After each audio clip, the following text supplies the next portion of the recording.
There'll be a group within the group. These guys are a real tight unit. You'll see them, you'll know it.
Look at me.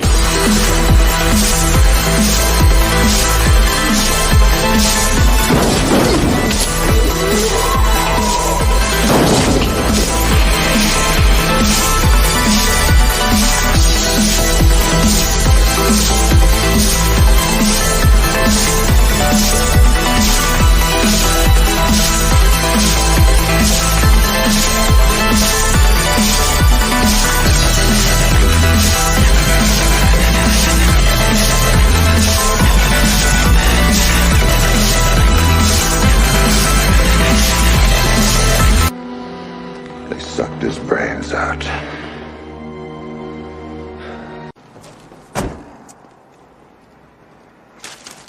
Utah, give me 2.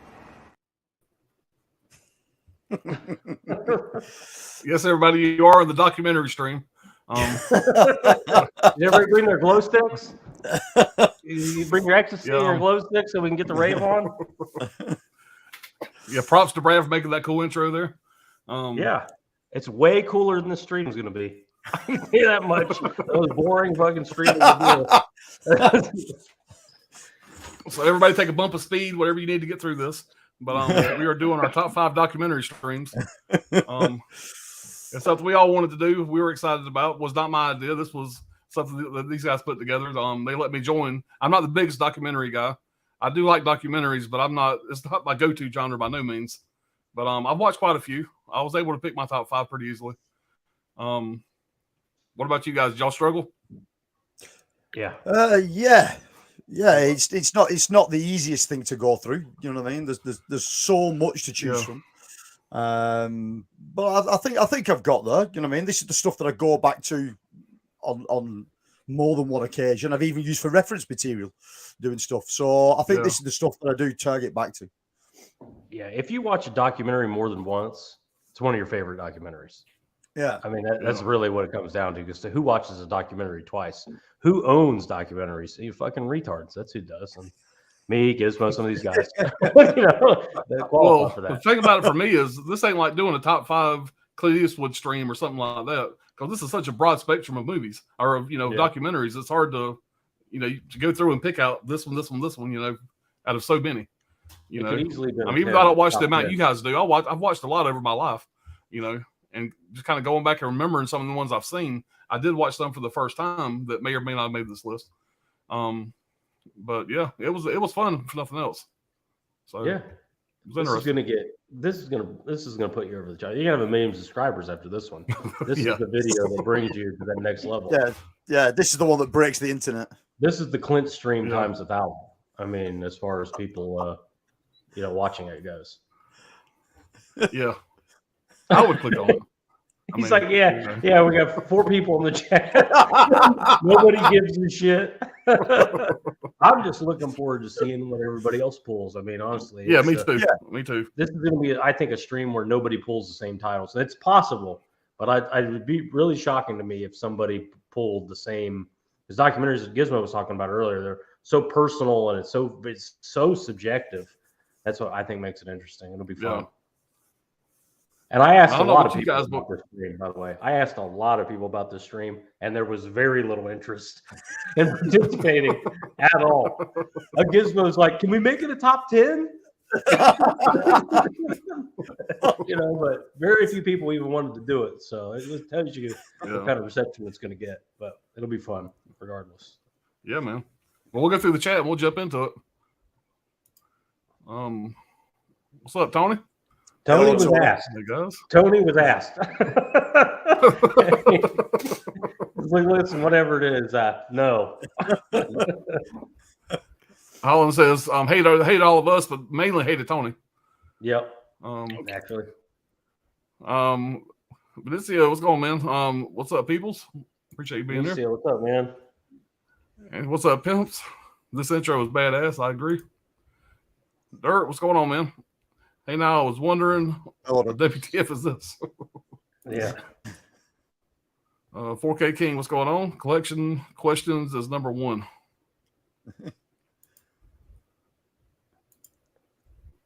The Killing of America. I've watched that one like 4 times.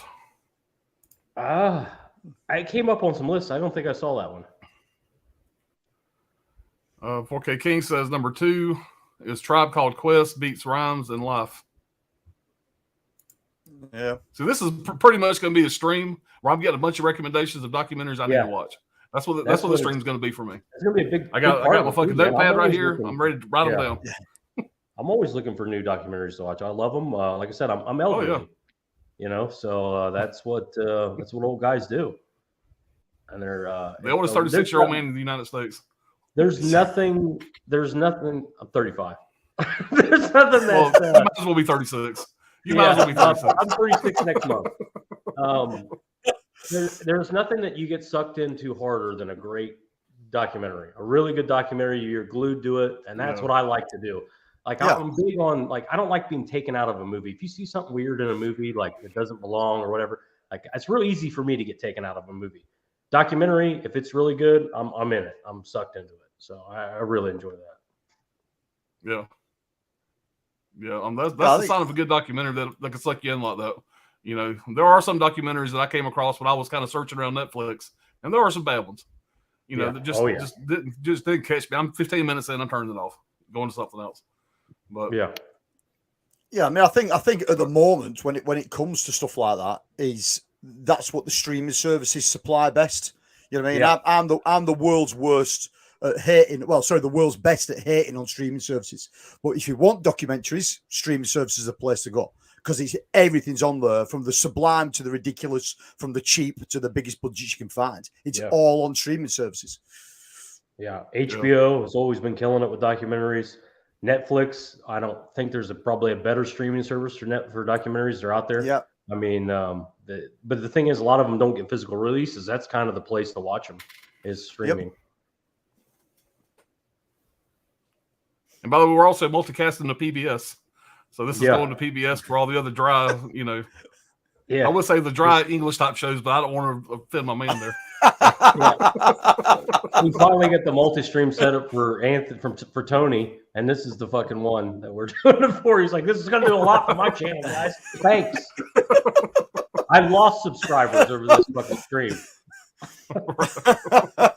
Tony's creeping in on 1,000 subscribers, man. If you haven't subscribed yet, go ahead and knock that out. Yeah, man. Y'all subscribe. Y'all get in there. Yeah, jump over there. It's been a long slog, to be honest, to get that close, but it's coming. All right. Dirk says you better have one of Kubrick, Lynch, and Stone. I'm sure Brad's got all 3 of those. Yeah, sure. Also, I'm here to see what crazy shit Gizmo was thinking. Why do you think I'm here? Why do you think I agreed to do this shit? When did I have that? You can start with this. Hold up.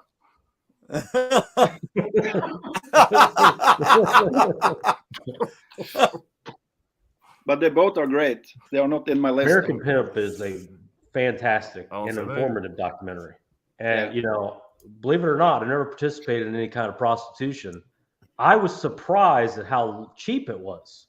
Like the prices, I'm going like, I figured it was like, I don't know what I thought, but I didn't think it was like $40 or whatever the fuck they're charging. Like in California, like Jesus Christ. I'm just trying to learn the culture in America with this film. Yeah, that's a good one. A good one to learn how it works in the gangland of Los Angeles. Yeah. Anthony saying hey to everybody. Everybody saying hey. What's going on, Mom Blu-ray? Just hey, hey guys. I watched The Killing of America. Severin released it. I have heard of it. Now that you mentioned it was a Severin release, I don't. Benicio, is it got a bunch of woke shit in it? That's one thing I think I looked into it and I thought that might have been it. Like it was like this big like woke thing, but let me know, man. I don't remember what it's about. I forget. It's not about. I don't remember if it was about oppression or something like that. I don't remember the details, but now that he says it's a Severin release, I remember seeing it and looking into it, maybe watching a trailer. I know I've seen it. I just can't remember what it's about, the documentary. All right, 4K King says, everyone add collection questions to your notepads. Collection questions. Cool. I'll have to check it out. Oh, yeah. Don't Fuck with Cats was good, too. That's a really good documentary on Netflix. What's going on, Allie? I said, hello, very interested to see what documentaries you guys pick. Yeah, Me too. It's really interesting. Gizmo, put that goddamn pinky out when you sip from a teacup. It's black inside here, so it's coughing. Yes, I hate Allie. It's night here. Okay, so it feels like that sometimes. Play with your dolls. Just followed everyone up here. Appreciate it, man. Cool. Benicio says, hell yeah, American Pimp is awesome. Yep.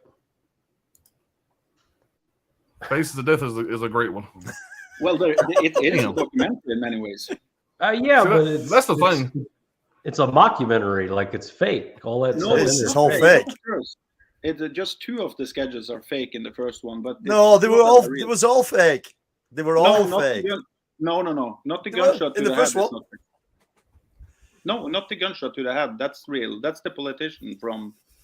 Oh, they showed the guy killing himself in America. The over a scandal. There's video of a guy on the news pulling a gun out and shooting himself in the face. He shoots himself in the mouth with a revolver. That was real. If that's on there. And I think it does show. I think it might show the another shooting, but the monkey stuff and all that crazy shit. So the monkey brains they were eating in the fucking restaurant, that wasn't real monkey brains? From what I understand, no. Pretty fucking real. Anthony might have got the cut version anyway. Like I got the German version. You'll be fine with that, man. You'll be fine with that. Yeah. All right, also Gizmo. The only one you need for American culture is Super Size Me. I've seen it. I have it on DVD. Actually, that's actually a very fun documentary. I have seen it. It's a long time back, but I have seen it. Makes me crave a fucking Big Mac. Fenicio says, no fuck woke BS. It's about the brutality that has happened in America and shows a lot of real death. Oh, cool, man. I'll check it out. Wild Wrangler say, what's going on, Wild Wrangler? Says, hey to Dirk, fuck everybody else. Yep. Benicio says, I'd say The Killing of America is the real version of Faces of Death, plus lots of great real information about situations. Yep. That sounds good. I don't know if I've seen it, actually. I was saying, hey, back. Sounds so familiar. All right, Pops, check out Going to Pieces documentary yet. I have not. I did watch the other one. We'll talk about it later. Well, I could go. Yeah, we'll talk about it later. I did watch one of the ones you recommended. Wild Wrangler saying, what's up to Holland? Andy says, Gizmo, is that the room where you keep all those poor hitchhikers you find on the side of the road? This is my fucking living room, man. I keep them in the garage. Yeah.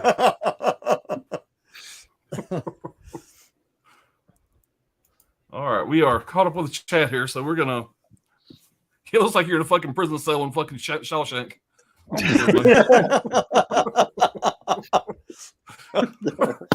Okay, there you go. Or fucking asylum. You got an hour on the internet for good behavior. All right, we're gonna start with my man Brad there. Let me figure this shit out again. All right, I don't have a copy of this. I ordered it let's just say a certain boutique retailer took their fucking sweet ass time shipping it, like not what they normally do. But anyway, it's a making of documentary. So I'll hold up the movie here, but the movie's called the documentary is from 2019. It's directed by Alex Philippi. It's a hour and 35 minutes. It's called Memory: The Origins of Alien. I don't know if anybody's seen that documentary. It's on Shudder right now. You can buy a Blu-ray or a DVD of it. I highly recommend it. It's the definitive documentary on Alien. It's a mix of new interviews and archival interviews, mostly of crew, but some cast, but it's mostly of crew, the people that made it, which is what I really like about it. You know, like I didn't want to watch a 90-minute documentary on how important Sigourney Weaver was to feminism and bullshit. She's an actor. She's reading fucking lines. Okay. She's not that important. The people that made it is what I was interested in my opinion. But you know, the archival and the new stuff is blended perfectly. Of course, you know, Ridley Scott interviews peppered throughout. They talk about the set pieces, the symbolism, all the little undertones going on in the movie. They go a little too far into it. It's like a Dirk level, like, you know, dive a little too far, but like some room 237 shit. But other than that, it is great. There is of course some feminist propaganda type shit in it. Very little, maybe 5%, but of course they had to stick that in there. 2019, okay, we're right in the heart of the woke movement. So unfortunately, PC era was in there, but there's also some bleeding heart moron type shit in there. But even with all that, I think it's great. I loved it. Watched it twice. Also, you know, you get some interviews from some other people, other directors, Roger Corman, John Carpenter. They make appearances. They go in great detail in the chest burster scene and how important and vital that was to the movie, because that's everything, you know, for the movie. If that didn't work, the whole movie's not going to work, really, once they get to that point. But of course, you'd expect that. It's, you know, and they deliver a good bit on that. The people who made it, you can tell, are obviously huge sci-fi fans. It's not a job to them. They really had a passion for it, and I think that's why the movie's so good. They really, really wanted it to be good. It's not a job, you know. They were doing it because they really wanted to do it, and that really is awesome. The archival interviews, you know, I hate archival interviews. And they're like, go get the fucking guy, do it again. Some of these people are dead, so they did the archival stuff, but it's done really well because the archival stuff is all like, they had a set piece that looked like the inside of the Nostromo, and on the screen, that's where the archival interview is playing. So it kind of dresses it up a little bit, you know, because an archival interview is going to be like some compressed bullshit, you know, it's shitty quality, and they dress it up. It's really well done. It helps the movie documentary flow, which I thought was awesome. Nice touch. And my most important thing about it goes into detail on H.R. Geiger, whatever you want to call him, and his role in the, you know, the whole production, not just the art. Without his art, without his input, you don't have an Alien franchise. He was vitally important to the entire, and he's some Swedish pervert. Like, I don't even know how they found him to do this, but he was incredible, really hands-on, multiple sculpts and all the shit. He kept trying it until it got perfect. Like I said, without him, you don't have a movie, you don't have a franchise, and they covered that really nice. I think his wife is also interviewed. They use archival stuff of him because I believe he's dead as well. So anyway, I've said enough about it. Memory: Origins of Alien, 2019. Pick it up, blind buy it, or you can stream it on Shudder right now. Is that the one that's directed by Alexander or something? Yeah, Philippi or whatever his name is. Yeah, he's from Canada. Yeah, I figured as much because there's some bullshit in there. You know, like they talk about fucking Bishop being a fucking chauvinist and fucking a woman hating piece of shit. He's a goddamn robot, you dumb cunt. You know, he's a fucking robot. Like he rolls up the magazine and tries to stick it down her throat. That's like a dick. Like it's like Jesus Christ, ladies, it's enough. But this was 2019. That was the height of the bullshit that was going on. So, you're going to have some of that in there. And they found a bit. When you see the bitch, you'll go, yep, that's her. You know, she's got the fucking glasses and the, you know, I don't know. But other than that, even with that shit in there, it's still great. It's the definitive, in my opinion, making of, and there's been several making of documentaries for Alien. This is the definitive one, in my opinion. Nice. I have seen that one time. Yeah. Cool. Right after it come out. It was a good one. Yep. Okay. So for those people that are watching that know my channel and know me, they'll know I am not just a nerd, but an uber nerd. So a lot of this stuff you're going to see that's coming up from my channel, it's from a different perspective than what you're going to find from most of these guys, most definitely. So this one sums my love of fantasy writing, the whole fantasy genre in general. And this one's probably the godfather of it all. And this is the Origin of the Rings, an in-depth look at J.R. Tolkien's classics. Okay. Tolkien was a guy that was light years in front of where anybody else was when it came to this kind of stuff. His writings, his in-depth world building, his character building, I don't think has ever been rivaled to this day. It's unbelievably good this was. And this was a guy that had seen the First World War, had come back, was also a professor at Oxford University, was a guy that kept himself to himself, but just enjoyed this style of writing and really thought that he was going to be writing the whole sort of the trilogy of the Rings and all the prequel stuff that came before it for a male audience, for a male audience like us, an older audience. And what the publishers decided was it was a little bit too dark and a little bit too intimidating, and they wanted to aim it at a younger audience. So the whole Ring stuff was sort of like sat on for a while, and The Hobbit was spawned. And The Hobbit had this really sort of like more general sort of child-friendly atmosphere about it. And from there, the worlds were built.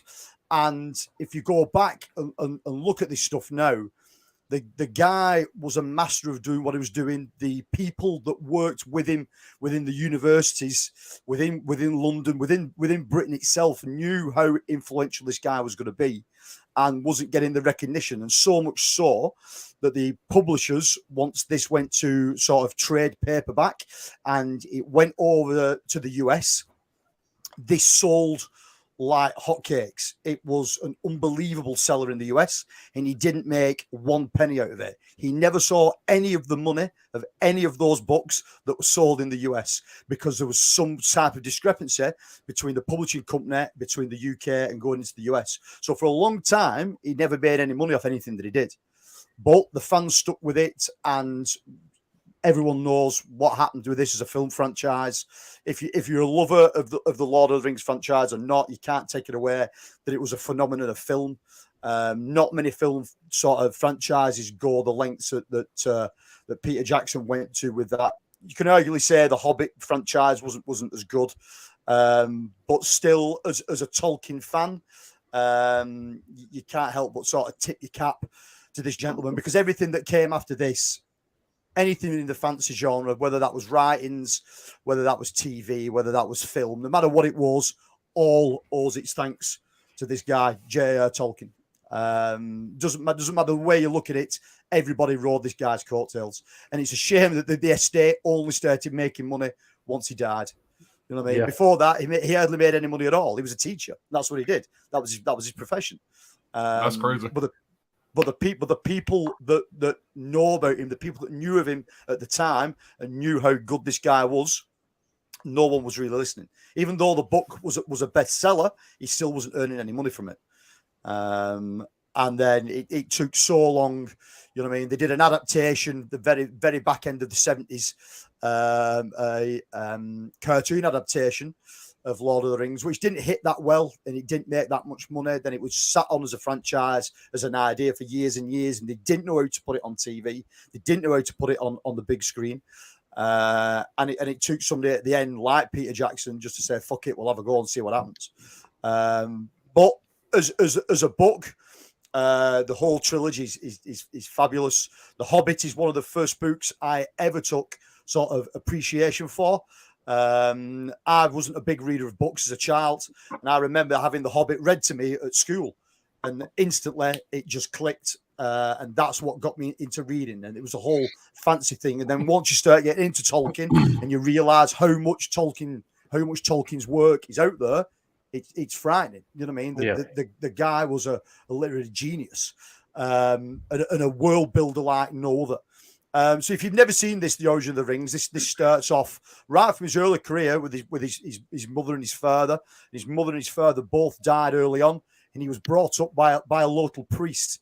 And the local priest knew from an early age that he was gifted, and pushed him into the right directions. And from that point, it goes through his whole life, in seeing 2 world wars, in being a teacher at Oxford University, right up to the very end, up to his death. He was still turning stuff out. But it was a shame that the estate only started really making money once he passed away, and they started doing other things.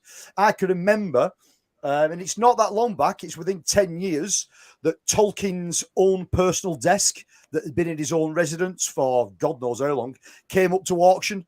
Now, you'd think an artifact like that would sell for serious money, and it only made 40 grand. 40 grand for the guy who wrote that. Yeah, it's on that desk. The writers don't seem to get much credit. Really, it's nothing. But like I say, if you're a fan of Tolkien's work, if you're a fan of the fantasy genre in general, and you've never seen Origin of the Rings, give it a watch. You'll probably enjoy it. Yeah. Well, you said it best. Like it's the world building, the universe that he created, and then the story is almost like, okay, now we got. Maybe it feels backwards, but I feel like he designed that world and then came up with the stories with it. But it was phenomenal. That's why it's so deep and so well done. Yeah, he made a language. You know what I mean? Yeah. And didn't just. It was a written language. You know what I mean? It was just unbelievable. Yeah, I'm sure a lot of people are inspired by him. That R.R. Martin and everybody. Million writers. Everyone that came from the back of him was probably inspired by the stuff he did, because there'd been no one before him doing that kind of thing. You know what I mean? There'd been odd fairy tale stories, but nothing so in depth. When you got to think, man, how long ago was that? I mean, Tolkien. That's a long fucking time ago, and to come up with that intricate of a, it's just amazing how ahead of the time it was. It's not my thing at all, but I see those the stories are ridiculous. Yeah, I'm a huge fan. I've actually read all those books. I've read the whole series, The Hobbit and the Lord of the Rings books, whatever. Of course, that was after the movies came out. I was one of those guys where they made a book about that. I'm more the movie guy, but I did. I grew up reading like Mad Magazine and shit. So I mean, I wasn't as cultured as most, but I was definitely more of a movie guy. But I've read a lot of Stephen King mainly, but yeah, those I have a big appreciation for those. I wrote it down. I'm gonna check it out, Tony. Yeah, it's good. Like I say, as far as the books go, the books are way more in depth than the films ever could be or ever should have been. You know what I mean? They'd have never have put it on film what Tolkien wanted to put across. It would have never worked. There'd have just been too much. You know what I mean? Those extended cuts are about 3.5 hours long, and in theory, they chopped loads of the story out of those. Oh, yeah. You know what I mean? From the original book. So you know what I mean? And again, there was so much stuff after it. You know what I mean? Stories like Giles of Ham and the Silmarillion, and there was just crap loads of this stuff. And they're not small books. They're like fucking War and Peace. You know what I mean? Yeah. It's everything's huge. Yeah. How old is that documentary? When was it produced? The documentary, it's an older one now. I want to say mid to late 90s. Okay, that's all. Yeah. 98, and then it was picked up on DVD in 2004. Okay. Sounds interesting. I really want to check that out. Okay, my turn. This Brad is going to love this. I'm really into war documentaries, and I've had I don't remember the title. I always forget it because there was 2 war documentaries about the same incident. The first one is City of the Life and Death from something. I don't remember the last of the title. But it's from China during the Second World War. but I was almost picking that because I had the Eureka release, I think it is, from that documentary. But then I was at the storage, and this just reminded me that when I saw this documentary the first time, The Rise of Hitler, I think the original name for this is something like Hitler's Apocalypse or something. But the thing with this was the first documentary I saw where they did black and white and they colorized it, they went back and did that. It's a 2-part television kind of episode series or something for real. I don't know if it's different length on them, but this is a perfect length for this doc, and it tells exactly what you need to know, because it goes into Hitler's rise during when he took over and everything about that, but it also goes into a lot of personal stuff with Hitler that I never read about or never heard about his wife and how he treated women and stuff like that. But you got to remember that this story is told through the French perspective today. So, of course, the history is probably rewritten in many ways, but you got to swallow everything nowadays. But what I do love about this film is that it doesn't take sides in any ways. Like it's talk about the Nazis as humans, not like they are the evil.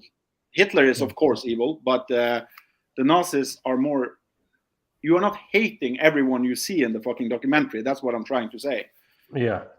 So it works for me to see it, and it gives it a much stronger impact to see it then, because then you look at every soldier during a war as humans, like young kids that were tricked to doing this shit, and you get to learn how the person who kind of tricked them, how he was in many ways, and just look at him.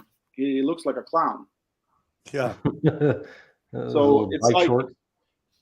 Yeah, the dress code was good on him. But I do really like this doc, and I've seen a bunch of those from the Second World War, and it was kind of hard for me to come up with who should I pick from that, like that subject matter, because I knew I had to add one title. But when I saw this in the storage, I had forgot about it. But I remember I saw this 2-3 times when I first bought it back in the days. So it was an easy pick when I first found it. I don't know if it is what to say more about it. It's from 2011, I believe. It's 2 directors on it. I know there's a female and a man who directed it. Isabel Clarke and Daniel Costell. But I can't remember if it was 2011. Yeah, around there at least. There's 2 documentaries called the same. So it's after 2010 at least. Yeah, and you know, Peter Jackson did that war doc from the First World War where he colorized it. Colorized it, yeah. What was the name of that? When We Grow Old? No. Yeah, something like that. I actually think it's better in this because they have gone a little bit more mental when it comes to the coloring, so they actually dare to push it further. Some of the stuff, of course, look a little bit too much grain over, like it's almost like they washed out the grain, so you can see grains on the sides of the colors, if that makes sense. Yeah. So it doesn't look good, especially when you see the Nazi flag and stuff like that, because they have really pushed the red on that. But overall, it looks amazing. And you finally get to see Hitler, how stupid he looks. So that's also a big bonus. You got that one written down, Alan. HITL. He looks like he stole fucking Angus Young's wardrobe. Those fucking shorts going to fucking beach. Hold that cover up again. Looks like a fucking mailman. Yeah. But he was a mailman during the First World War. There it is. So, it's all coming together. Makes sense. Yeah. Yeah, that's par for the course. That's a good one, man. Yeah. That's where Alan pulled up his copy of Hitler. That's my number 5 too. Yeah. My number 5 was Hitler too. No, I'm joking. Yeah, I'm not. I mean, my documentaries are going to be mainly stuff that I'm mostly interested in, And my biggest passion about anything is movies. So you're going to see that a lot in my list here. My first one probably ain't no real big surprise. Is Crystal Lake Memories: The Complete History of the Friday the 13th. I thought I had the physical of this. I got this on Vudu. I've watched this documentary probably 3 or 4 times. Watched it again for the first time in a while, and it holds up. If you are a fan of Friday the 13th, this thing is going to tell you anything you ever want to know about the franchise. It interviews all the cast. You know, it interviews the director. You got Freddy Krueger on here. You got Robert Englund. I mean, it goes so in depth in this movie. All the practical effects, the stuff that worked, the stuff that didn't work. You go back to locations. You have some of the actors going back to the actual locations now, kind of talking about some of the experiences they had. Like in one of the big ones that stands out in part 4, how cold the water was. The girl that was in the raft and got stabbed from under the raft. Basically, she went into hypothermia. The director, they had to get the shot. They wouldn't let her get out of the water. And the guy that played Jason, whatever, he basically said, "Look, you get her out of the water, or I walk." And they realized she actually did have hypothermia or whatever, and she had a tough time of it. But it's just little stuff like that. You learned more than you ever want to know about the damn franchise. It's my favorite franchise of any horror franchise. And every time I watch it, it's just like I watch it for the first time. I know most of the stories. I've heard most of the shit from all the special features from discs and stuff like that. But just the way they put it together in this documentary is so well done. It's narrated by Corey Feldman. And I'm not the biggest Corey Feldman fan, but he does a really good job with this. He goes into detail. Who was I wrote it down. Who was the Jason in part 4? Richard Booker? Is that wrong? It's probably wrong. Yeah. What's his fucking name? I can't ever remember all the Jason fucking names. I know fucking Kane Hodder. No, I can't. Dirk's in the chat screaming it right now. So. Oh, I'm sure. Ted White. Ted White. Like I said, I'm bad with names. And I did take down a whole lot of notes on this because, I'm writing down shit I already fucking know for the most part. But anyway, he didn't like Corey Feldman. He wanted, his words, he wanted to beat that kid's ass. And it was interesting to hear him talk about that. Hear Corey Feldman talk about him, kind of their relationship. The Crispin Glover stuff was great. I'm not going to go into detail about all the intricate parts. Everybody's seen Friday the 13th. If you're a fan, you got to watch this documentary. It's one of my favorites. So I had to put it in the list somewhere, and I ended up on number 5. That's the thing about a documentary. Yeah, you should have way more information than you need. That's the whole point of it, in my opinion. That's a good example of it, where it's just like anything you've ever wanted to know about Friday the 13th, that's in there. Yeah, it really is. This thing is like 3.5 hours long, something like that. It's got a crazy runtime. I'm sorry, 6 hours and 40 minutes. Excuse me, it's got a runtime of 6 hours and 40 minutes. It's ridiculous. So there's nothing that Sean S. Cunningham goes into just blatantly being honest about he's straight up sold the idea from Halloween. He's seen Halloween and says, "Hey, how can we do this?" And so he doesn't pull any punches. He's honest about it, at least. Yeah, well, Carpenter stole Halloween from Black Christmas, so it doesn't fucking matter. Right. Anyway. Yeah, it's the thing is with that release as well. It feels episodic, so you don't feel you have to sit and watch it in one straight run through like you would have to do with more documentaries. You watch about the first film and then turn it off. The night after, you can go back to it and watch part 2. That's what the thing I like the most. The thing that we got with the UK edition, which was put out by 101, there's a fucking disc missing in this. So you guys in the US, it's a 2-disc edition with an extra 3rd bonus disc. So the 3rd bonus disc has got a lot of stuff on it as well, and it's missing out of this set. So we only got the first 2 discs. We never got the bonus disc in the UK release. So there's actually stuff missing in this. In your I have the same face. as you, Tom. In your face, you Brits.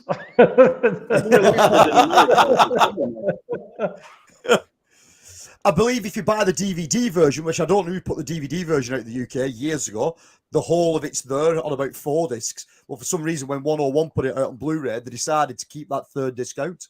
Whether it was a cost thing or what, I don't know. But who released it in America? Is it Severin or? No, it's not Severin. No, it's been out. It's been out a long while as well. Yeah, that Never Sleep Again was the other one that kind of came out. I think the same company put both of them out. I don't remember who did it. Yeah, well, 101 have just released that as well. Yeah. Is that the Nightmare on Elm I can't see it. It doesn't say who put it out in this, what I'm reading here. Tony, is it Night on Elm Street you hold up there? Or? No, mate. Yeah, I had this. I had the same. Memories. Yeah. Like I said, 101 I've just put Never Sleep Again out as well. Yeah. I think that came out last week. Yeah. But I can't think who put the original one out in the US. It doesn't actually say on the back of this. But no, it's a 3-discer in the US, and we only got a 2-discer of it in the UK. Yeah, I need to get a physical copy. I just got it on Voodoo. They had like some kind of sale while year and a half ago or so. They had that and Never Sleep Again as a bundle, and it was dirt cheap. So I grabbed that, and I was going to grab the physical and never did because I just watched it. But I still need to grab those. Yeah, that 101 release now. I think you can get that for a tenner. I think you can get that for £10 now. It says that this is a 4-disc release. I'm sure one's just a DVD copy also, but 1428 Studios. I don't know. That's what I'm finding. I'm not familiar with that. All right, we'll call up the chat here. Dirk says Dark Secrets Inside Bohemian Grove is a high recommendation. Oh, of course. Sure.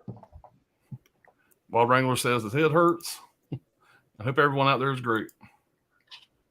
Grizzly Man. I know you guys are big fans of Grizzly Man. Yeah, I watched that on Brad's recommendation last year. I enjoyed it. I mean, guy's a fucking moron, but I enjoyed it. One of the funniest movies you'll ever see. Yeah, I was definitely rooting for the Bears the whole time. Yeah. Spicy 4K actually says, "What's up, fellas? Happy Saturday to everyone. Same to you." Alien documentary bought at Dollar Tree. Nice pickup. Yeah, no doubt. Everybody's still saying, "Hey." Dirk says, "What about the face fuckers? Anything more about that?" Now, face fuckers is the actual term. That's what they're actually called in the movies. That's medical term. That's the medical term. Yeah, there's plenty on the face huggers in the documentary as well. That's the children version. Yeah, you ever wonder why the face huggers can fly? Well, they don't fly. The tail is a coil and it's a spring and it jumps. It's no. It don't.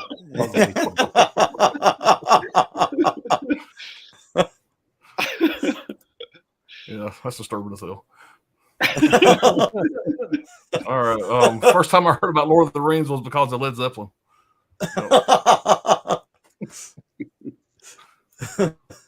Dirk also grew up reading Mad magazines, so yeah, he's also as cultured as I am. My friends are staying here. Ramble on. I have to check it out, Tony. D&D probably was inspired by Lord of the Rings. It certainly was. It says, Anthony, what do you think of the Rings of Power show on Amazon? I haven't watched it as yet because the trailer fucking put me right off. The initial trailer that they dropped for that shows you an arrow traveling in bullet time, which that took me out straight away. And then an elf is quicker than bullet time and grabs the arrow out of midair, turns it round and fires it back. No, I'm fucking done at that point. Fuck that shit. I'm not watching that. I mean, it kind of sounds right up your alley, to be honest. Bullet time arrows? Fuck off. No chance. I watched the first couple episodes and I just couldn't get into it. And I'm a big Lord of the Rings fan. So I saw the three first back and finish it. The best show I've seen. Again, I will have to watch it at some point. You can tell they dumped an assload of money in it. I mean, it looks great. Didn't it cost them £1 billion or $1 billion to pick the rights up to it? Probably. They paid $1 billion for the Exorcist rights. Yeah, so, sure they paid $1 billion just for the rights.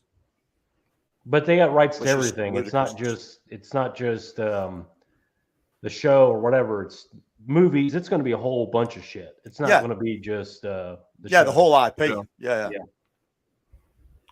I just want to say, I don't know how well the show's actually done. I never hear anybody talking about the show. I mean, The Last of Us just dropped. Goddamn, the internet's blowing up. I never really heard anybody talk about that show when it came out. No, and the show was nothing compared to the game. But Gizmo, you say you're having sound issues. Yeah, it's lagging. I'm everything goes slower, or Well, like it's holding up. You're looking. It's you're not lagging on the screen at least. okay. Yeah, it's looking good this end. All right. Wild Wrangler said, watch Frankenstein movie instead of reading books. Failed in school. All right. Lee Wilson, what's going on, Lee? He says, even all nice to catch you guys on a live chat. We've just had In Search of Darkness Part 3 drop on Shudder here in the UK. A brilliant insight into the world of 80s horror. Yep. Yeah, absolutely. Yes. Great series. Yeah, I was trying to find those, but I can't find them. I know they're on Shudder. You'll have to use a VPN to get it on Shudder, but they have physical releases as well. They're very good. I considered it, but they're less a documentary and more like there's this movie and this movie and this movie and then this movie and then this movie. It's not like a documentary. Like that Alien documentary is a documentary. Yeah, they're deep dive, aren't they? It's more like fan serial type thing, you know. And they're churning that. Yeah. I mean, they're churning that stuff out. You know what I mean? From the company that does those, they've done 3 horror ones, 1 sci-fi one action one. They're now looking to do a fantasy one. I mean, they are spewing those out.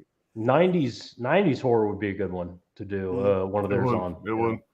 It's almost like a trailer show. You know those like the trailer compilations that we got. Like it's almost like that. You put it on, and you know. 6 well, it's a little different than that. You do get a lot of interviews hours. from all the people. I mean, you get a lot of great interviews on there. Yeah, but they're it might be just little fast little bursts. Little sound, yeah. Well, they're interesting. It is interesting. They're fun. Like I said, it's like nostalgia porn. Yeah. All right. I'm not sure what Dirk's saying here. You fucking Nazi. Nazi. Oh, Nazi. Yeah. I'm sorry. I don't speak Cajun. I'm sorry, Dirk. I don't speak Cajun. I just sounded out Nazi. Okay. I sound like fucking motherfucker Brad Pitt. Killing Nazis. Wild Wrangler says, no offense to any Nazis that might be watching, by the way. Wild Wrangler says, I want to see Dark Heart of Jason Voorhees documentary. Fucking heard of that one, but I'm writing it down.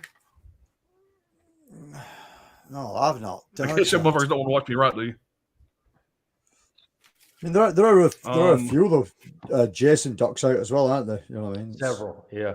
Yeah, they call it Jason, and the movie Brad chose that one memory alien. What do you call it? The origin of Alien. Yeah. The same director who did the Shining documentary and also the Psycho documentary, The Shower. 58, 60, whatever the hell it was. Yeah. They're all good documentaries. I forgot about that one. Damn it, I own that one. I got that one too. Damn, I forgot all about that one. Son of a bitch. We'll be back tomorrow. I got some more shit to watch. I'll be back. Alan's screen's going to go dark. Alan's screen's going to go dark and it'll come right back. And my number 4 is... Shit. There's just so many of them, man. It's hard to, they like a top 10 of something else. What are top 5? Some of them are hidden on discs. Just like in with a release. It's like, oh, here's a fucking 90-minute documentary. By the way, we just pissed and threw it on there. We don't care about it. All right. Anyone seen Roger Corman documentary? I haven't seen it. No, I haven't seen that. Yeah. That he's another interesting guy. Oh, yeah. Yeah. Yeah, Dirk says, old Adolf used to come on himself while he was giving his speeches, the ultimate narcissist. He was a psychopath, not a narcissist. He was on all the drugs too. That's a lot of people don't realize that Hitler was on all the fucking drugs. All the drugs. All the drugs. Anything that he could get, he was on it. But he probably had a fun life. This man committed mass genocide. Jesus Christ. Yeah, I'm sure he slept like a baby. Somebody put him back in his cage. There's Alan Crystal Lake Memories is highly rewatchable. Yeah. It looks like something like that. When I work from home every once in a while, I like throwing that on like in the background or something like that. Just some kind of background noises, Yeah. It's always fun to rewatch. Jamie Hart, what's going on, Jamie? Bada Bing, love that shirt. Appreciate it. Appreciate that. Oh, yeah. Big Sopranos fan. Benicio says, I've never seen the Jason doc. I don't know why I love that franchise. I gotta check it out ASAP. I mean, that's a good one. you get the physical copy, but they got it cheap on Vudu. I don't know if you're streaming anything, but it's Vudu the is better one of, it's the better of the Jason documentaries. You know what I mean? It's probably it's so in definitive. depth, man. It covers probably more shit than you ever need to know. Yeah. All right. Well, Raymond says Ted White said that. Yeah, Ted White. Yeah, I'm showing my knowledge here. Yeah, Ted. Everybody knew it but me. Now you get it. All right.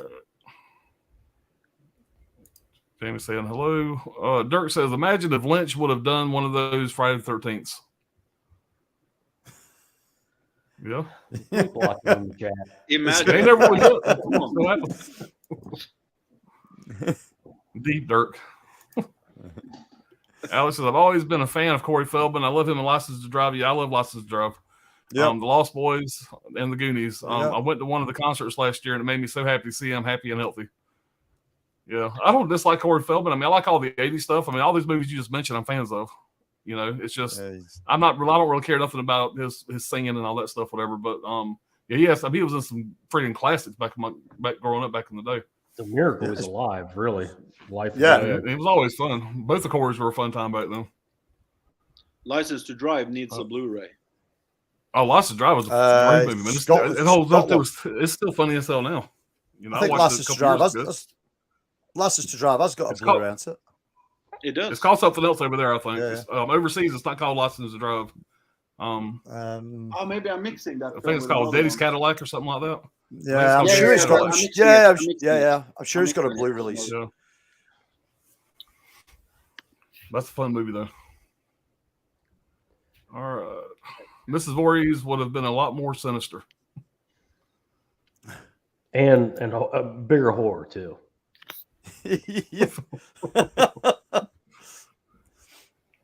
Dirk's agreeing. All right, Andy says Image Entertainment put them out. Cool. All right. Dungy Droopy. Pennywise, the story of it was worth the watch, particularly the debate over the spider. Tim Curry and Better Health too. Oh yeah. Tim Curry actually speaks on it. It's good. I saw it today. First time. Yep. All right. Dirk says last doc I watched was on Gestapo's Last Orgy. Great one. And before that, he watched the Beast in Heat Nazi exploitation documentary. So you can see what kind of kick he's on right now. And he cosplayed through both of them. Yeah. All right. You said, speaking of Roger Corman, Doom, the untold story of Roger Corman's Fantastic Four has some wonderful insights. Yeah. He's good to be interviewed for anything, really. Yeah. Brian, he was supposed to do, he was actually approached first to do Alien. They brought it to Roger Corman first, and he said, there's not enough money. And then if you do get the money you need to do it, you're not going to want me to do it. So pass. Brian says, weather wasn't the greatest tonight, so we stayed home. Yeah, they were supposed to be going to Disney Springs. Built a new shelf and are currently separating movies into category/boutique label stacks for reorganization. Nice, man. That's a job. Especially the collection you got. Yeah. That's going to be a job. Yeah, man. Weather sucks up here too, man. And me and Brian's about 5 hours apart from each other. We're both in Florida. And it's just been pouring rain. I hope my power don't go out. That always makes me laugh. 5 hours apart, you're both in the same fucking state. 5 hours for me is one side. He's only halfway. I'm in the north. He's in the center. There's another 5 hours past him. There's another 5 hours down. Yeah. Yeah, it takes fucking forever to drive through Florida, man, from top to bottom. It takes a while. Holes and it's just a fucking nightmare. The state. While running license drive is great. I agree. And hey to Brian. Alex says, Corey Feldman is definitely not the best singer, but he's charismatic and a great performer. He gave it all on stage and interacted with the audience a lot, which made the experience super fun. And I'm sure that was a good time. I know Brian did some filming when they went down to a convention and seen him perform. I watched some of the performance, whatever he did on Brian's channel. Brian filmed a lot of it. I think it does help with him that he's batshit crazy. You know what I mean? It's I think that pushes him along nicely. Yeah. Mental illness, man, will keep you going. Yeah. That's Dirk. Brent Mattis, what's going on, Brent? Picked up the Monster Collection documentary on Blu-ray from the Target. Buy one, get one 50% off. Cool. Nice. All right. Then you said, are you guys going to be watching RoboDoc when it eventually releases? If that's a RoboCop documentary, you bet your ass. Yep. Oh yeah. Yeah, I know that was coming out, but yeah, I'll have to keep an eye on that one. I will be sleeping with that documentary. Yeah. All right, we're moving on to our number 4. Well, my number 4. We just need a couple more words on this title, but Woodlands Dark and Days Bewitched, A History of Folk Horror is my number 4. This is a great documentary. It's a 7 release. You can also get this in that Severin Folk Horror Abortion set that they made, which is a joke. The fucking thing is a piece of shit. It doesn't even go in the box all the way. They fucking fall. I've heard people say that they've been falling apart. Has those sleeves where the discs go in, but you can get the best of that individually, like the Blood on Satan's Claw and Vi and some of the other ones have individual releases. But this is the best thing in that set, in my opinion. If you haven't seen this and you've got that bullshit set, grab this disc out and check it out. This is the definitive folk horror documentary. It's kind of an odd subgenre. It comes from the UK, but it kind of really took off when it got over here to the US. We kind of went crazy with it. But it's a 2021 documentary directed by Keir Janice. It's a Severin Films production. Their production company actually made it. It's 3 hours and 14 minutes. And it is absolutely packed with anything and everything you want to know about folk horror. It takes it all the way to modern day and modern day folk horror, which is kind of it's kind of a shotgun type phrase. It kind of covers a lot of different, subgenres, but we'll go into that. But it's been around forever. But generally speaking, they're about the occult or cults and any kind of demonic possessions, witchcraft with extreme isolation, the wilderness. The great ones, they have all those represented, throughout, but those are the textbook folk horror ones that have one or all those things. Most of those things is what really brings a good folk horror element. These folk horror kind of crosses over really well, I find, and the crossover ones is what really carry the genre forward. Again, origins in the UK originally, and now it's US mostly. But some examples of some unconventional folk horror I put down here. Pet Cemetery. People don't think about that as folk horror, but it's definitely folk horror with the Indian burial grounds and all that shit. Folk Tale, style shit. The Omen, Hereditary, Wicker Man, Midsummer, Children of the Corn. Another one people don't really realize that's 100% folk horror. Very popular. The Headhunter, which is a Shudder original, fantastic piece of folk horror. The Witch, obviously, that's like that's become an icon of folk horror, like the definition, kind of a resurgence in folk horror because of The Witch from 2009. Great movie, a great second sight release. The Ritual, yeah, The Headhunter, definitely check that one out. The Ritual, which is a Netflix production. Great folk horror. Wolf Creek, is considered folk horror. If you really think about it, the meteor and all that shit and the extreme isolation, it's a folk tale. It's a legend, even something like Candyman, with the story of the slave and all that shit, that's like I said, it's a broader genre than people think. TCM, Texas Chainsaw Massacre, The Shining, Deliverance, they all kind of, are crossover folk horror titles. Anyway, man, I'm not going to go into it like super in depth. It's awesome. It's almost 3.5 hours. This can be had for $12, $14. Hamilton Book has it. I believe you can stream this on Shudder. I'm not exactly sure on that, but I'm pretty sure you can. It's fantastic. Anything you ever wanted to know about folk horror, if you're not into folk horror, you're not familiar with folk horror, watch this and start. You'll get ideas of movies to watch. But anyway, man, I'm not going to gush about it. I really enjoyed it. I've watched it 2 or 3. I think I've watched it 3 times, and it's fucking 3 hours long. It's really, really good. And every time you watch it, like, you'll find some more stuff in there. Like, they talk about Vi, they talk about all sorts of, kind of under some gems in the folk horror world. So anyway, man, check this one out. Nice. Yeah, it's a good one. Yeah, that's cool. I mean, UK-based folk horror, UK-based sort of folk tales that will go down that line. Very regional.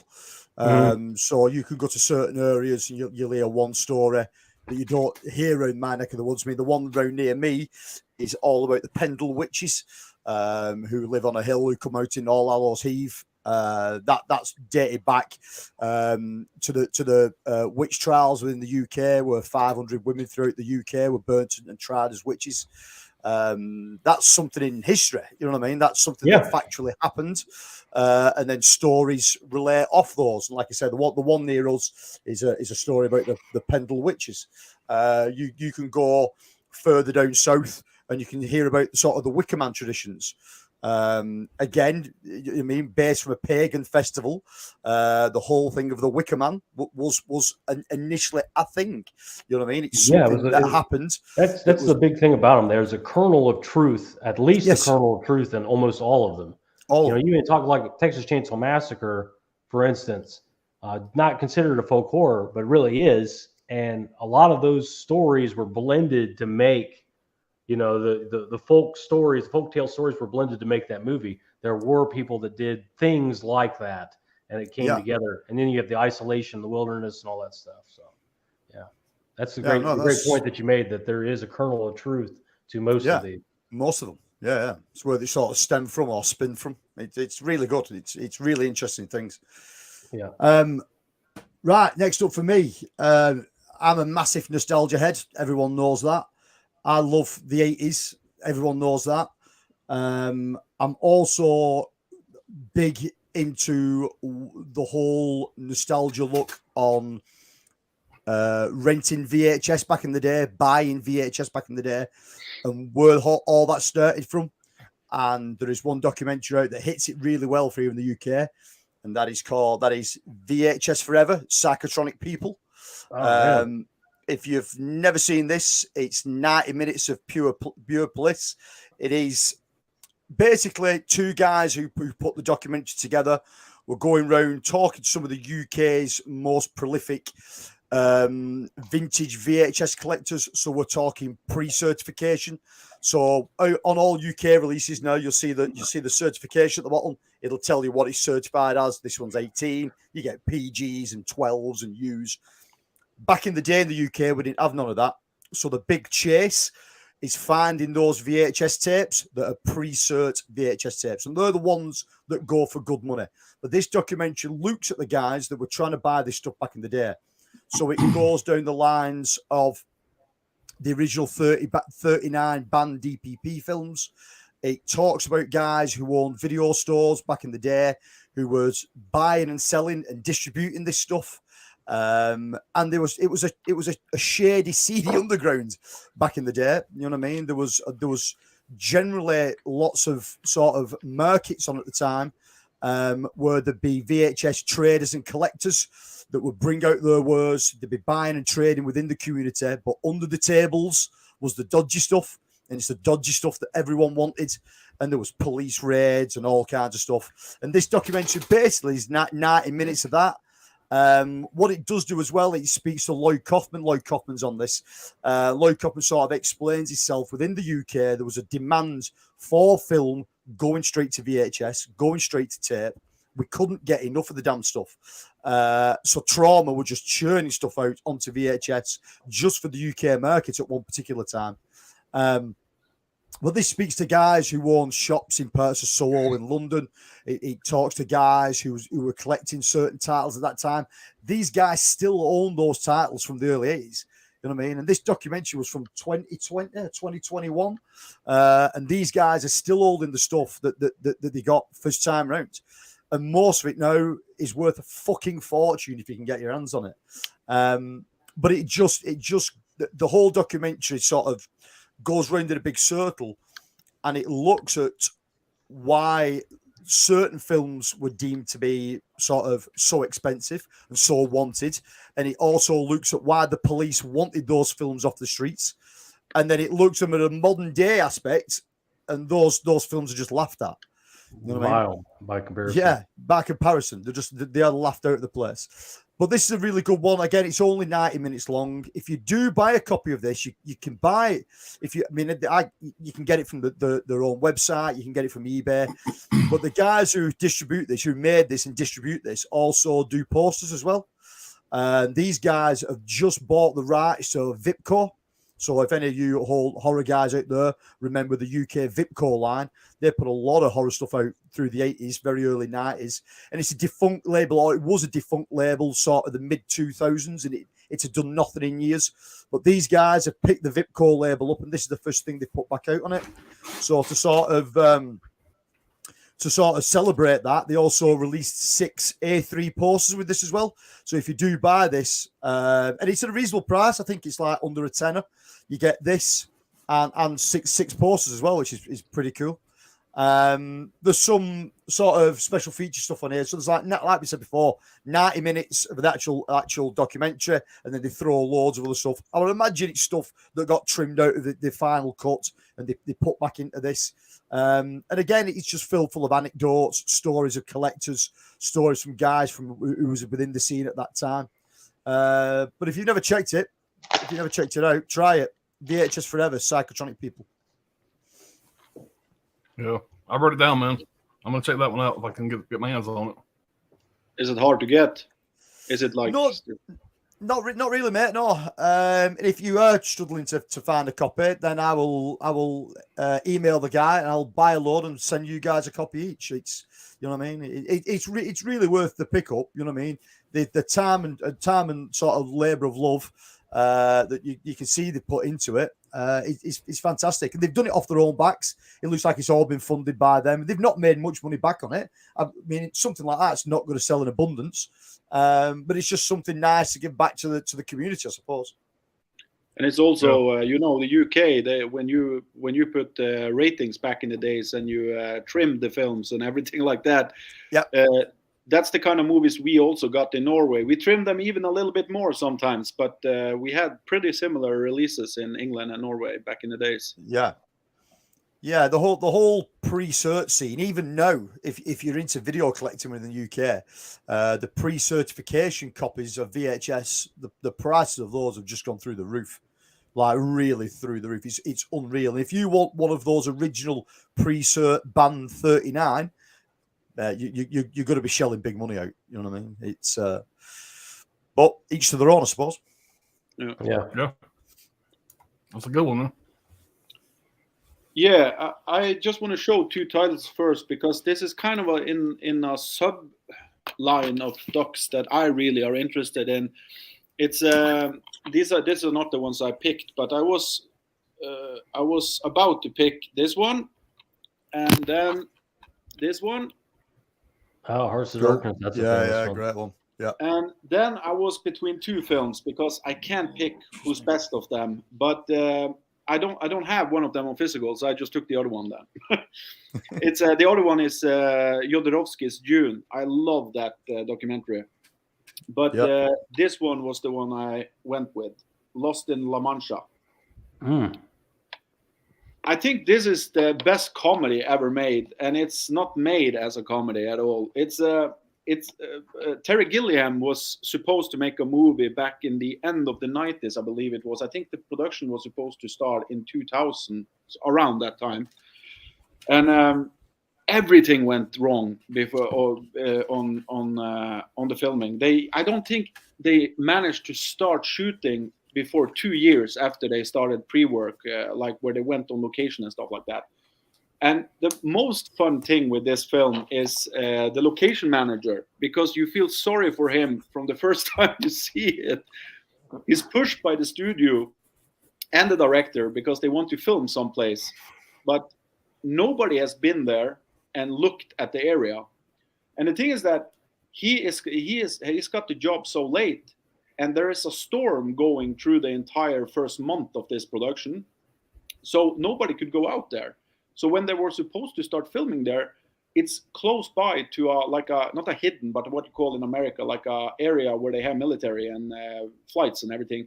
So the sound guy is going mental on set. They never can take any sound because there is like planes going by all the time and stuff. And yeah, everything goes bad. And this was supposed to be Gilliam's like biggest work ever. The film, it was the movie's name he was supposed to make was The Man Who Killed Don Quixote or something like that. Don Quixote. Don Quixote. Yeah. Okay. Don Quixote. Okay. And but the thing is that he didn't manage to film that thing. They were supposed to shoot it on 35, I believe it was. Maybe it was 70, but I think it was 35. And they had Johnny Depp. Who else was it? There was a lot of big names on this one. Yeah. But it's so fun from the beginning to the end. And it's probably even more fun for me who works with films because I can see every detail that goes wrong before it goes wrong. And when you hear people talk there, it's almost like they have never worked on a film before, but they are all professionals. So they were working on big Hollywood productions. But it's just because everything goes wrong. The weather is terrible. The location is terrible. The costume doesn't arrive in time. One of the actors are always really weird. And I highly recommend this film. It's I would put it probably higher than June when it comes to just quality of watching. But Jodorowsky's June is more about how amazing it could have been if he managed to do the production or the film. Yeah. It's probably 100,000 more things to say about this film. I have written down a lot here, but I don't want to spoil the ending because there is actually not a twist in this, but it's actually some kind of a light in the tunnel in the ending here. Yeah. But I can say that they actually finished the film in 2017 or 18 or something and released it, and it bombed at the box office. So it's been in production for almost 20 years. So it's so weird. But yeah, and some of these documentaries take 50 years. Some of them take 10 years. Some of them take, it's funny how long some of them. I watched a documentary called Knuckle that it was 12 years in the making. They filmed for 12 years to do the documentary. I mean, it's just, it's just and you touched on this too, Gizmo, the spoiler. You really, a lot of these, you don't want to, if you know the ending, why watch the fucking documentary? Kind of like thing. So a lot of spoilers are really important with documentaries if they're about a character study. I agree. The only thing I think probably I that translated wrong through my bad English is that this was supposed to be the behind the scene of Terry Gilliam's film. This is not Terry Gilliam who's made this film. This is the behind the scene of the film he was supposed to make, but everything went wrong. So the behind the scene crew made their own film. So this was a blockbuster, or not a blockbuster, but a hit, while the real movie that was supposed to be made was shit. So, and that's the movie that took 20 years to make. This movie they released in, I don't know, I think it's beginning of the 2000. I saw it in 2005 the first time, I believe, or 6. Yeah. But it's an amazing film. I recommend everybody to check this out if you haven't seen it. Yeah, sometimes the documentary is better than the fucking movie. Like, I know this is a hot take, but Hearts of Darkness is better than Apocalypse Now. That documentary on the making of the movie, I think, is better than the actual movie. So I haven't seen the documentary. I've checked it out. The documentary's killer, man. Martin Sheen has a fucking heart attack on set. I mean, it's crazy. He was all fucking drugged out and shit. All right. I want to see this. I'll move on to my number 4 here. I was worried this one was going to be a little too dark, but Gizmo's already talked about Hitler, so I think he's done set the bar. So I think I'm okay. Because as crazy as this sumbitch is, I'm fixing to talk about, he's not even getting up a fucking mole on Hitler's ass. Anyway, my number 4 is and this was on Netflix, I believe. It's Conversations with a Killer, the Ted Bundy tapes. Yeah. And I am very intrigued by Ted Bundy mainly, and I'll get more into that in just a moment. But mainly, some of the stuff he did happened 10 miles from where I live. I have memories of it as a young kid when all that shit happened. I remember seeing the news and all that kind of stuff. Anyway, we'll get into all that shit in just a minute. This documentary came out in 2019. Basically, what this is a guy named Stephen. I'm gonna say his name wrong. Probably it's Michaud, Michaud. He basically recorded over 100 hours of actual live recordings of Ted Bundy on death row. Ted Bundy kind of telling his side of things. And this documentary, what I like about this one, there's a ton of documentaries on Ted Bundy out there. What I like about this one is you get actual Ted Bundy talking about the shit instead of somebody doing a documentary and recreating stuff or whatever. There is some of that, but you get interviews with some of the survivors. You get interviews with the investigators on the scene back in the day.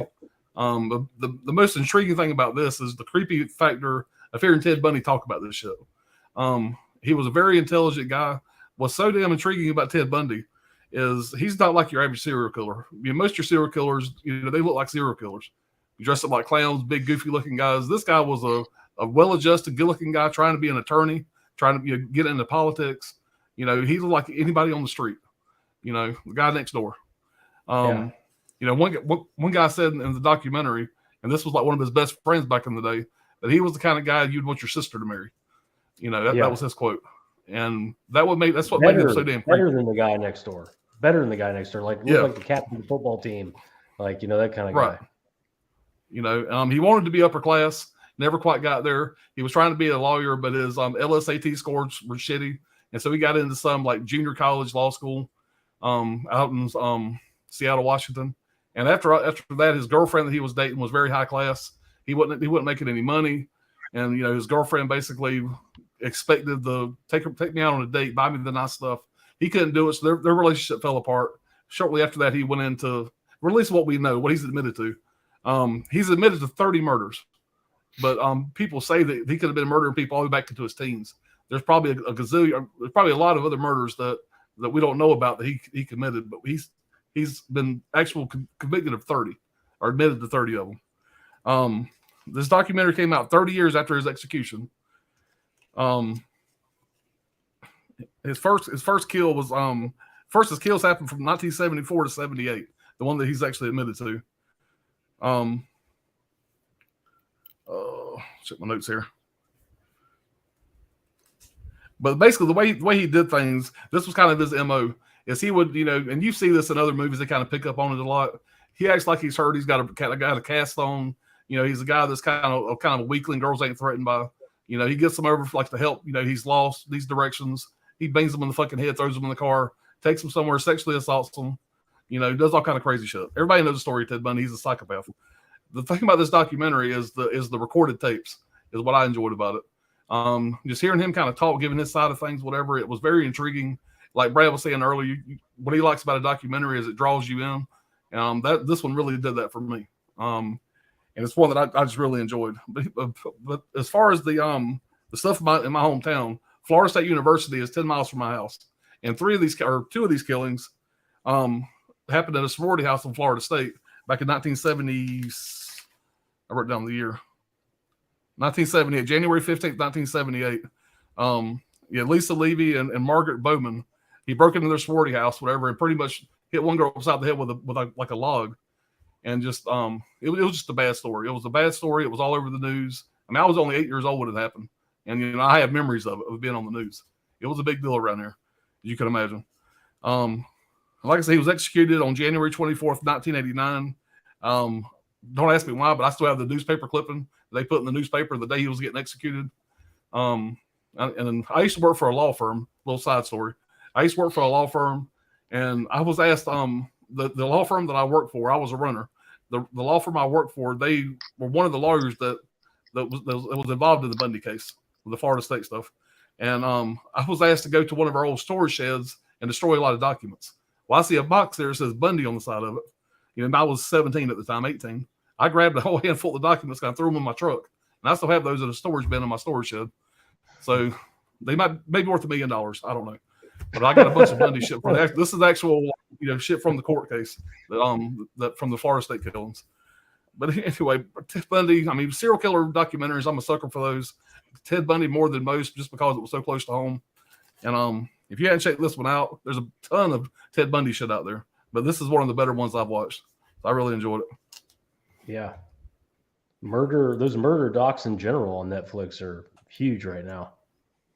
Yeah, there's a ton of them, and I think this is kind of a series. I think they have the same kind of thing with Jeffrey Dahmer. I think. I'm not sure who else. Dahmer, all of them. Richard Ramirez, the Night Stalker, a bunch. Yeah. The best thing with Ted Bundy doc is when he's saying why he did all that shit. It was because of the pornographic. Yeah, the pornos made him do it. He's so crazy, that dude. It's how we say it, like, I'm sad. It's the pornographic who made me do this. The work of the devil. Mm-hmm. Yeah, man. But I know where that sorority house is. The one that he attacked those girls in. It was I wrote it down.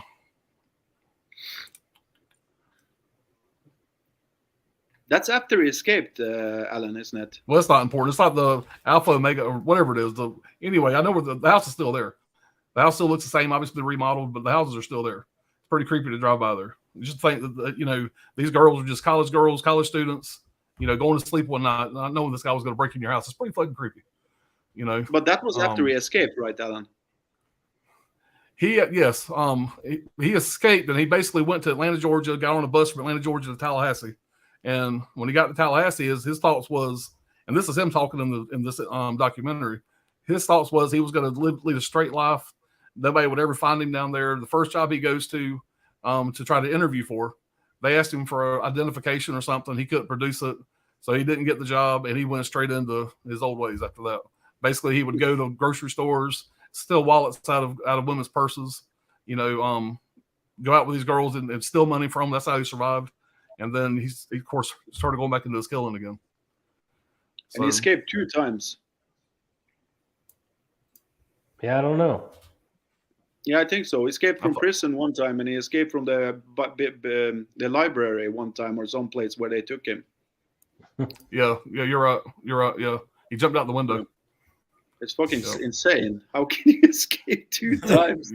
Yeah, he's and there's some really good movies out there. And this thing here just came out from, which I haven't watched it yet. I've probably seen it before. That just came out from Vinegar Syndrome. I'm excited to check this out. But I think that's the best. You guys can't watch my video on this shit. They put a fucking poster in here. What kind of sick fuck's gonna put a Ted Bundy poster on their wall? I mean, This is where Alan. I'm gonna get that framed and mounted on the fucking wall. Alan pans over and the poster's hanging right over there. Yeah, I have space right here. Yeah. There you go. That's a perfect spot for it, man. Oh, let's catch up with chat. We still got 15 people hanging on. I commend you. I will be single tomorrow if I put that poster on the wall. All right, here's where we left off, I believe. Brian says, "Oh yeah, Corey Feldman can definitely bring it live. It is a sight to see, especially if you're a fan of him from any era." I bet it was, man. Brett says, I see Bride of Chucky. Just imagine Garrett, Born to Be Rad, at the concert throwing dollar bills at the fucking stage.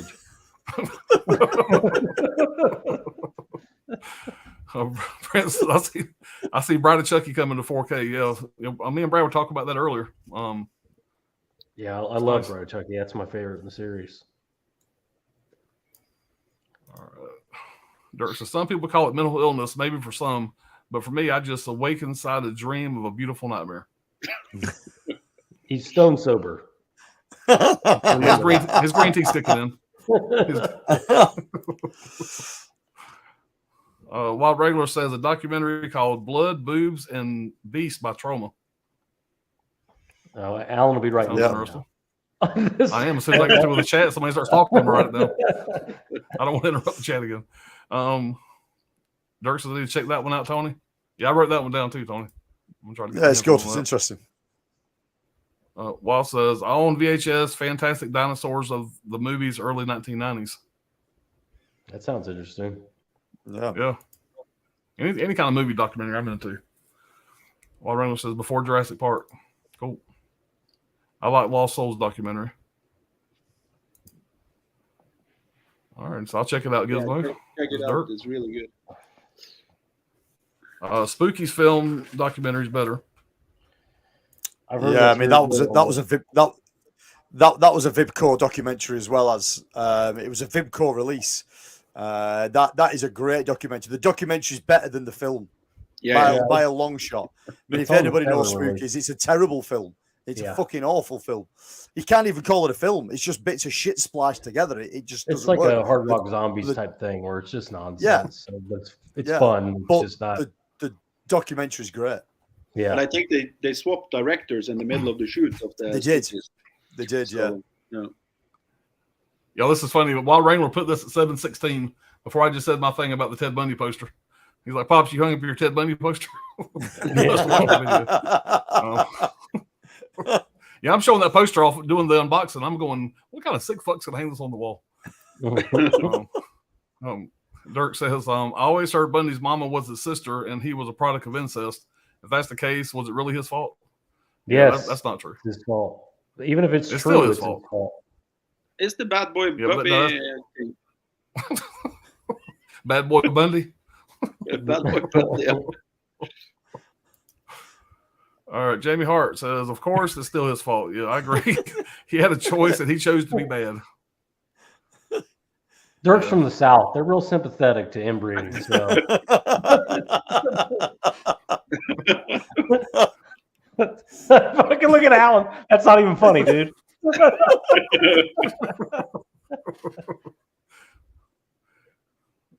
Dirk says, that's sick, Alan. Hit me later about those Bundy papers.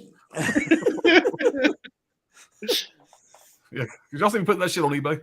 If me at the fucking door. Dirk says, well, he had an incest brain, different logic. Okay, this is descending into a certain. This is going too far. I'm lost now. What are we talking about?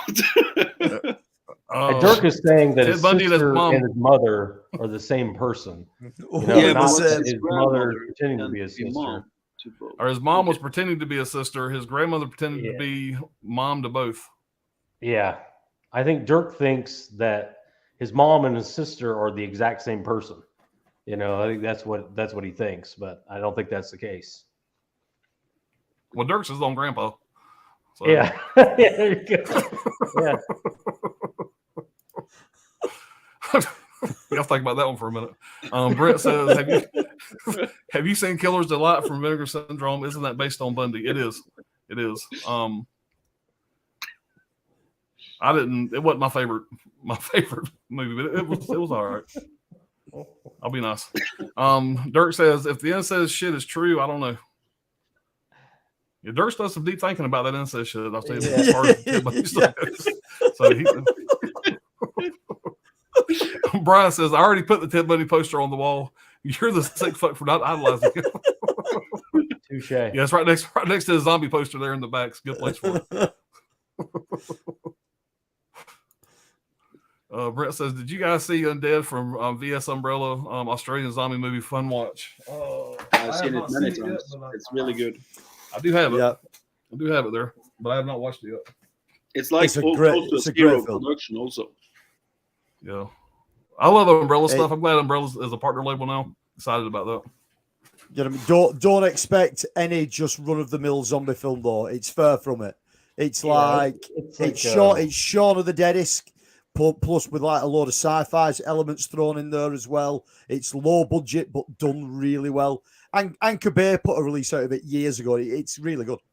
Umbrella. And the best part is that they put Crocodile Dundee in it too, so that's the funniest character. It's great. Dirk's laughing at Brad about something. All right, Dungy. Some excellent. I want to say his whole name because it's fun to say. Dungy Droopy. Am I saying that right? Dungy Droopy. Droppy. Some excellent selections, gents. One that is tricky to get a hold of is The Ghost of Peter Sellers, directed by Peter Medak of The Craze and Let Him Have It fame. I'm familiar with Ghost of Peter Sellers. I haven't heard of that one. There's Spookies makes perfect sense, Tony.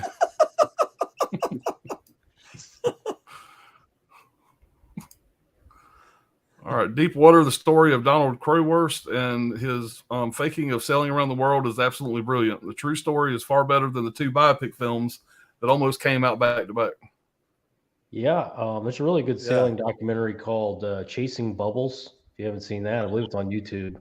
It's about a guy who actually sails around the world. But yeah, I'm familiar with that Deepwater one. Yeah. All right, Jamie says, laugh out loud, it's all good. And Mom Blu-ray says, geez, what am I listening to? Yeah. We're probably just scratching the surface. We got a long way from being done. All right, we're going to get on with our round 3 before we offend anybody.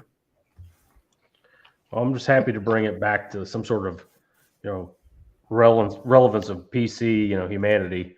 My number 3 is Category 3, The Untold Story of Hong Kong Exploitation Cinema from 2018. It's on this release of The Untold Story. Come on, bitch. Yeah, you're probably not going to be able to see it, but, it mentions it very slightly in there. It is a 90-minute full-length documentary. It's fantastic. It's great. Whether you're in, it's like the folk horror documentary, but only 90 minutes. It's a lot shorter time span than the folk horror documentary. Folk horror is it goes back, to the beginning of cinema all the way to now. This was a short period of time. The Category 3 documentary. Anyway, 2018, directed by Callum Waddell, 1 hour and 24 minutes. The rise and fall of Hong Kong's notorious Category 3 cinema, which reached its peak during the years of 1988 to 1997. Category 3 is a rating system. It's a rating given by the Chinese censors. Cat 3 means 18 plus, basically our equivalent to NC-17. They're generally totally insane, perverse, disgusting, awesome. They're known for extreme gore, extreme nudity, cannibalism, unknowing cannibalism, and even animal cruelty. So if you're into those sorts of things, any one of those or all, Category 3 is where you're at. I'm not a fan of Asian cinema as a rule. Japanese movies are too weird. The Koreans are a bunch of soft ass bitches, always crying in their fucking movies. But the Hong Kong Category 3s during this 10-year period, especially the early to mid 90s, are unlike anything else that you will ever see. And you will never see shit like this again, frankly. In 98, some laws changed in China, making it unprofitable. They really cut way back on them. They still make them today, but on Cat 3s. But in the heyday of the early 90s, those are the ones to look for. That's when they got they had a real budget and they really went wild with them, and they're a lot of fun. The standout for this is the Anthony Wong stuff. Getting Anthony Wong, he's like eccentric to say the least. He's an icon in China, but they get Anthony Wong for the documentary. It's always great to get his input. He's like the Mickey Rourke mixed with like Nick Cage of China, essentially. He plays in a ton of Cat 3s. He stars in 2 of the best ones, Ebola Syndrome and The Untold Story. I mean, that's those are literally the Citizen Kane and Casablanca of Category 3. So those are the 2 to check out. And they mention them. That's the way of putting it. Prominently.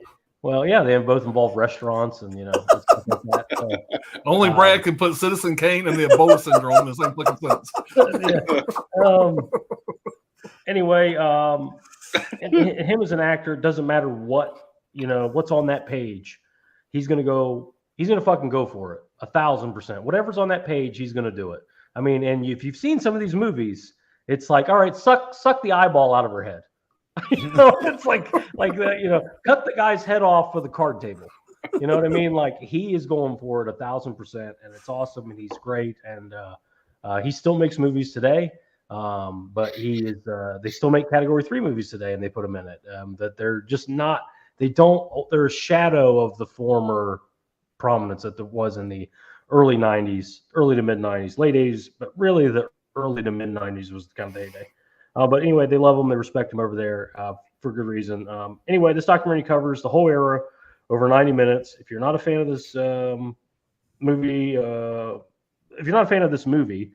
the documentary alone makes it worth buying. But this is probably the second best Category 3 It's probably the most famous, but I think it's the second best. But this release, great release from Unearthed Films, and it comes with a documentary. Pick it up, check it out. It's a good one. Yeah, it is a good one. I have seen that one. Documentary It's, in the movie.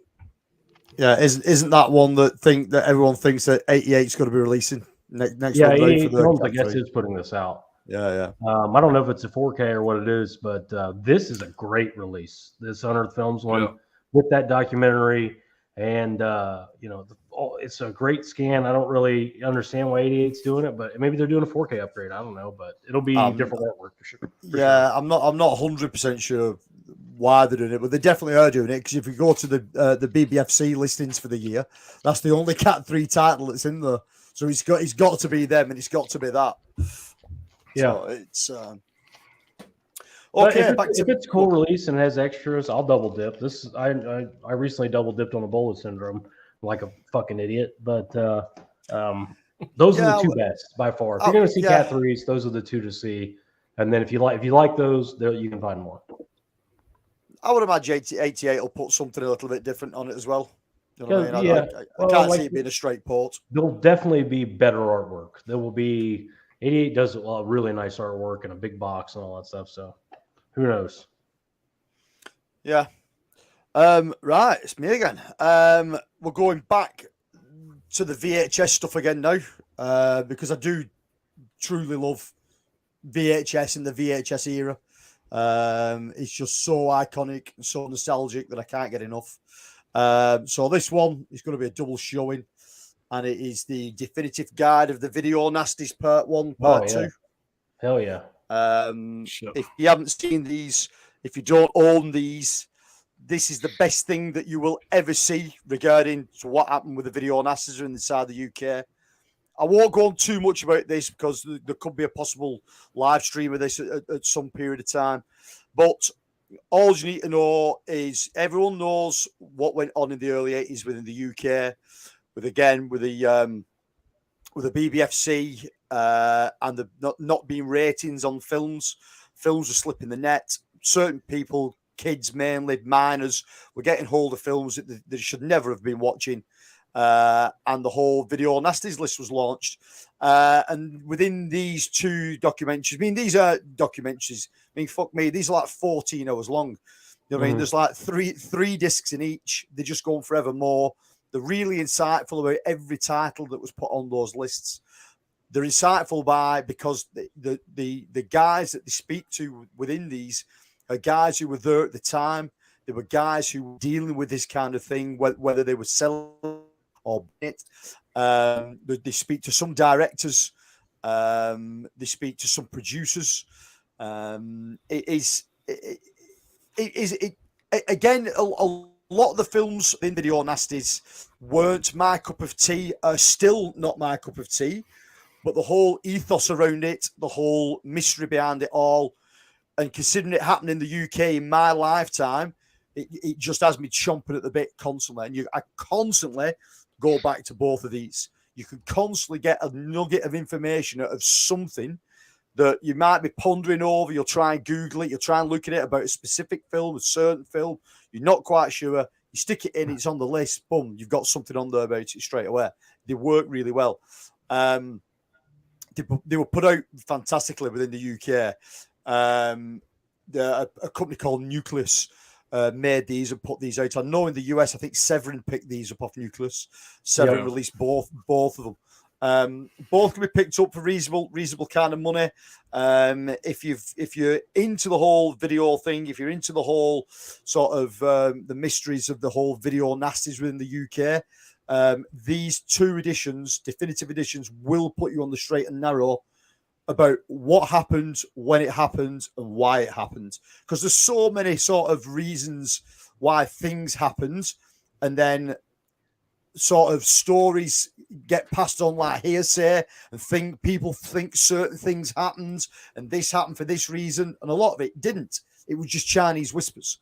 This tells you definitively about every title on that list and why it got banned.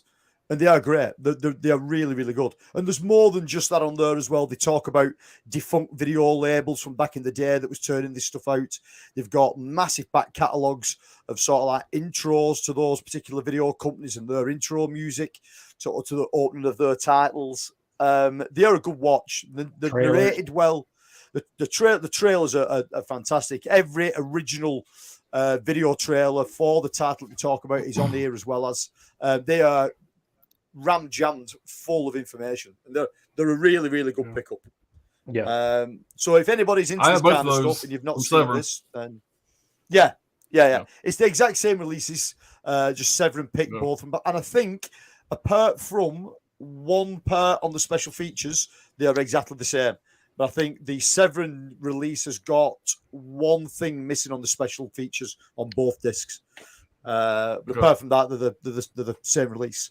But like I say, if anybody's into this kind of stuff and you want to know more about the video nasties, these are definitely two that you need in your collection.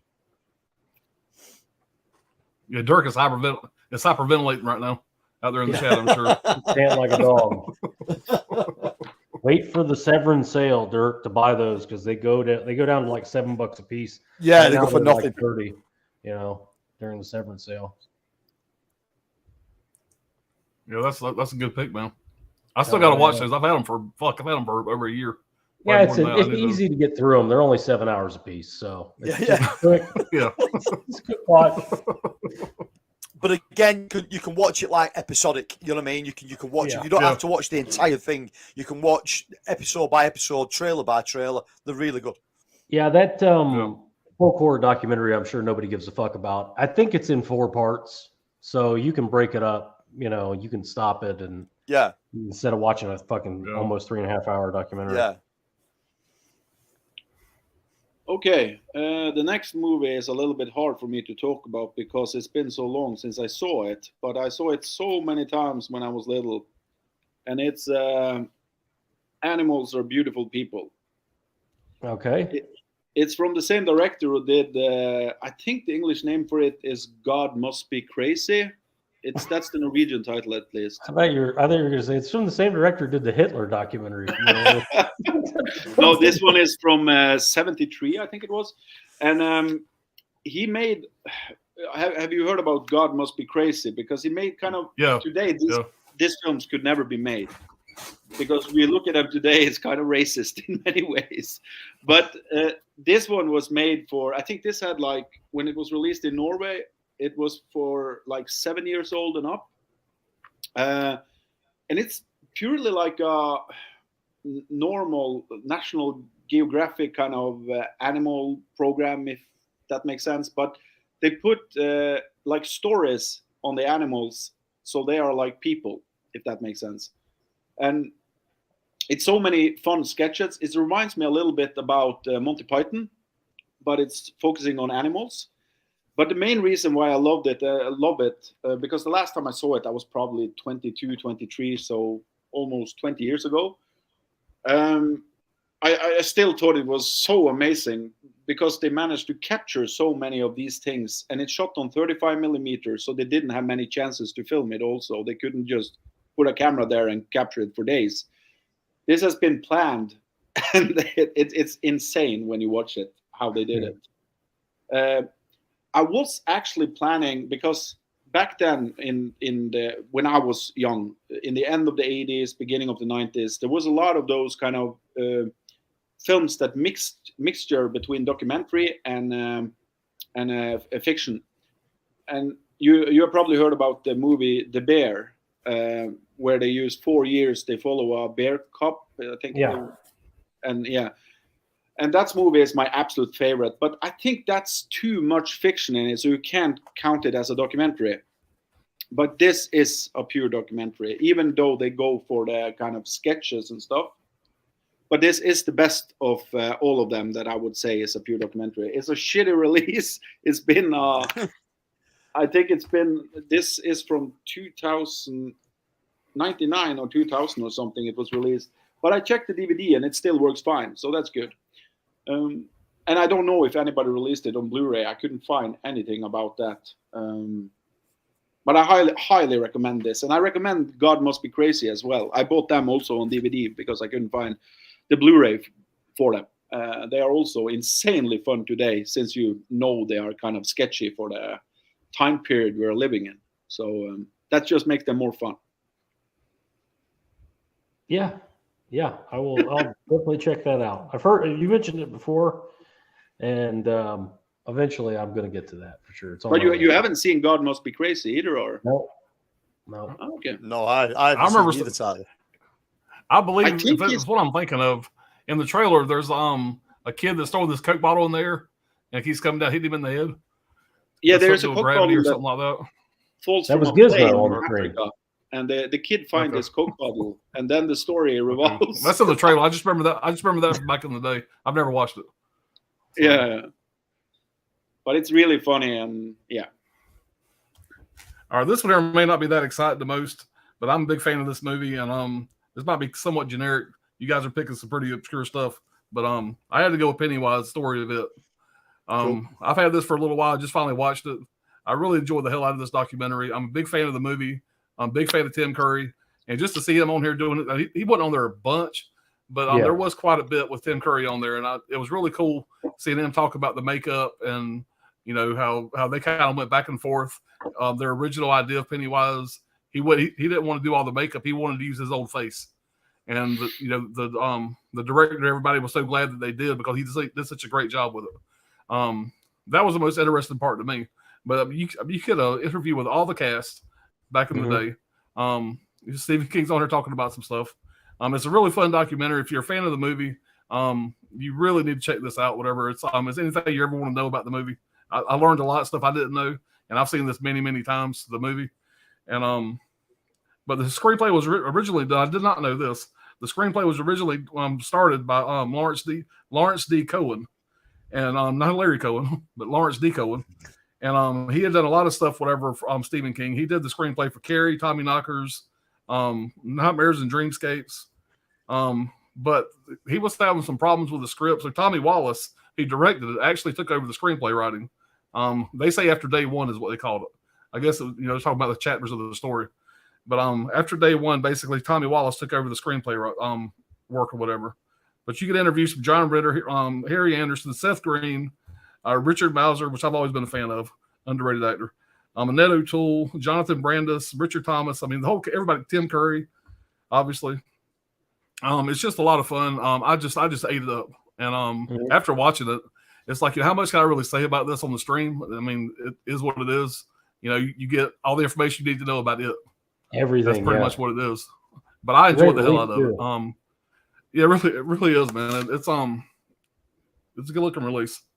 But yeah, pick it up, guys, if you haven't seen it yet. You can get this real cheap on streaming. Also, if you want to watch it, I think you can get it for like $6.99 on Vudu.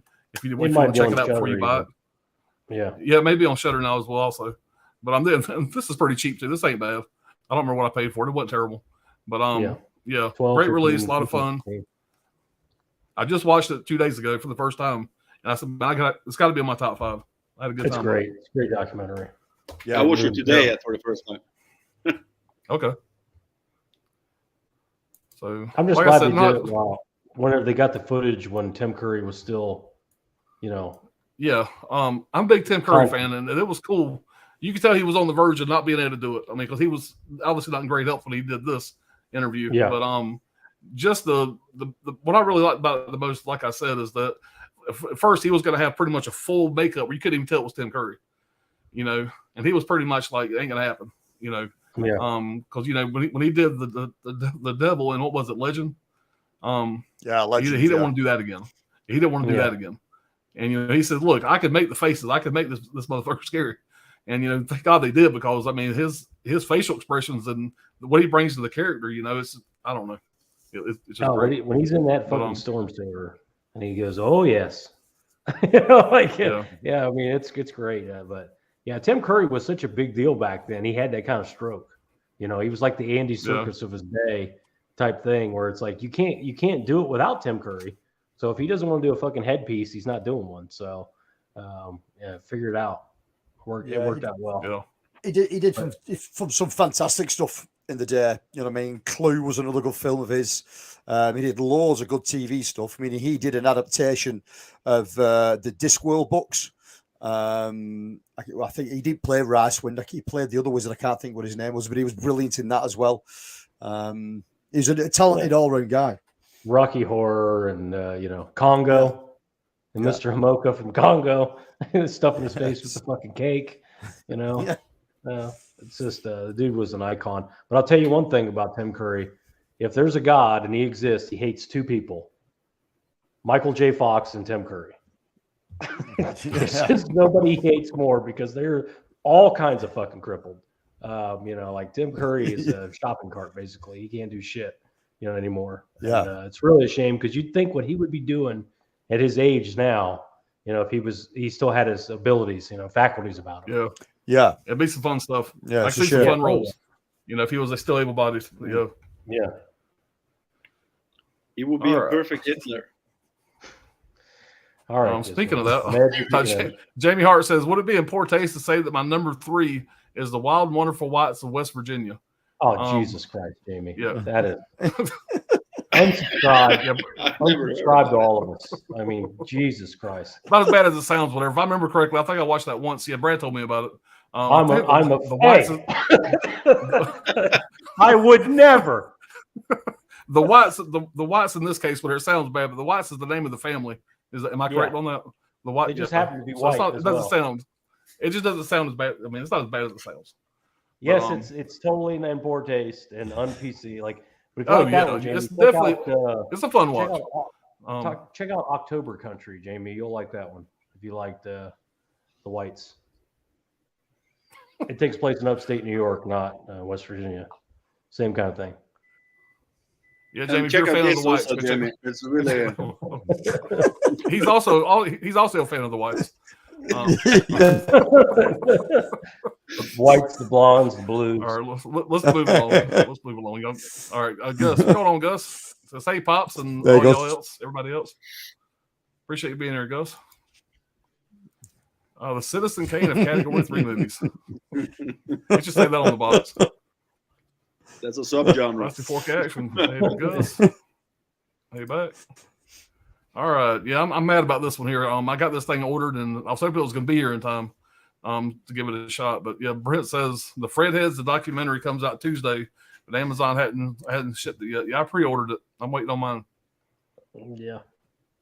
Never sleep. I was hoping to watch it before the stream. Yeah. Dirk says Ebola syndrome. Don't that got gratuitous rape, fucking, and animal cruelty to some? Yes, sir. There's only a small amount. Well, there's only a little bit of animal cruelty, but yes. Other than that, yes. Yeah. Hell yeah, the video nasties. Dirk says the video nasties have for me become like Pokemon. Got to catch them all. Yeah. Yeah, I looked the other day. I got a list of all the video nasties, and I got more than I thought I had. I still got a shitload of them to get, but I got quite a few of them. All right. Wild Ranger says yes. LOL. Tony, those cases are thick as hell. So I'll make your video nasty documentary there. Yeah. They're a good case. Each. Yep. All right. I own a book, Nightmare USA. Nightmare USA. I think Johnny's got that book. I think he showed it one time. One time on a past stream. What the fuck, Gizmo? That could have been about a barrage of things, so we don't know. Yeah, it's about it. The whole thing. Dirk says I'm still going to check it out though. It's Rainer says I saw Bear in theaters. Nice. All right. Would you consider Roar in the same vein as a doc? I know it's a film, but I really need that documentary. Roar is great. Definitely maybe. Pick that up. I recommend that for everybody, but it's a narrative film that just fell apart, basically. So it was never in documentary realm. But it's a perfect movie, but it's a movie far away from documentary. It's a spectacle. Yeah. It's awesome to have. I'm very happy doing it. There's a good little documentary on that also, on all the films released. All right. My wife is vacuuming in the other room, so go hear a vacuum. I apologize. What else she's doing? Saturday night. Just having a great time. The guys, I was like, what the hell is that? And I finally realized what it was. The It's a guys must documentary be stream, crazy. Tom. It doesn't matter. True. Ain't nobody watching anyway. Well, we got 22 people. The guys must be crazy. Played on repeat on HBO. All right. Wild Wrangler says, how heavy are the dumbbells you lift? You're on the wrong stream, dude. Yeah, definitely. Nobody here exercises. Ken Carlson said, hey, what's going on, Ken? Dirk says, yeah, that's a great doc. I highly enjoyed it. Yeah, it's a good one, man. Really good. All right. Jamie to Dirk says, the one about Tippi Hedren living with lions and tigers? Question mark. I don't remember the. I don't remember. It was Melanie Griffith and her mom, and I think the guy she was married to. It's the story. It's fucking crazy. All right. Ken says, not sure if you guys are interested, but Kino just announced the silent film The Trap with Lon Chaney. Never thought this would see a blue. It's great. I'm sure Dirk's interested. Dirk's he's searching right now for it, probably. Wild Wrangler says, I saw Tommy Knockers aired on TV. Yeah. I remember that one. It kind of bombed what came out. I enjoyed it, though. It was all right.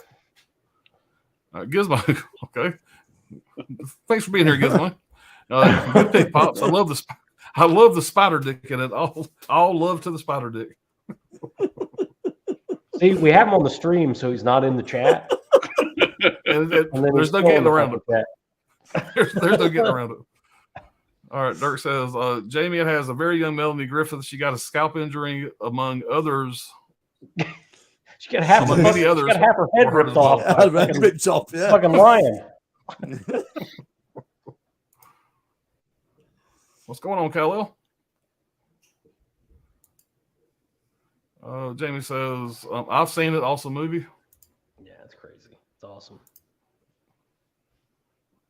Yeah. Wild Wrangler says, I love Clue. Yeah.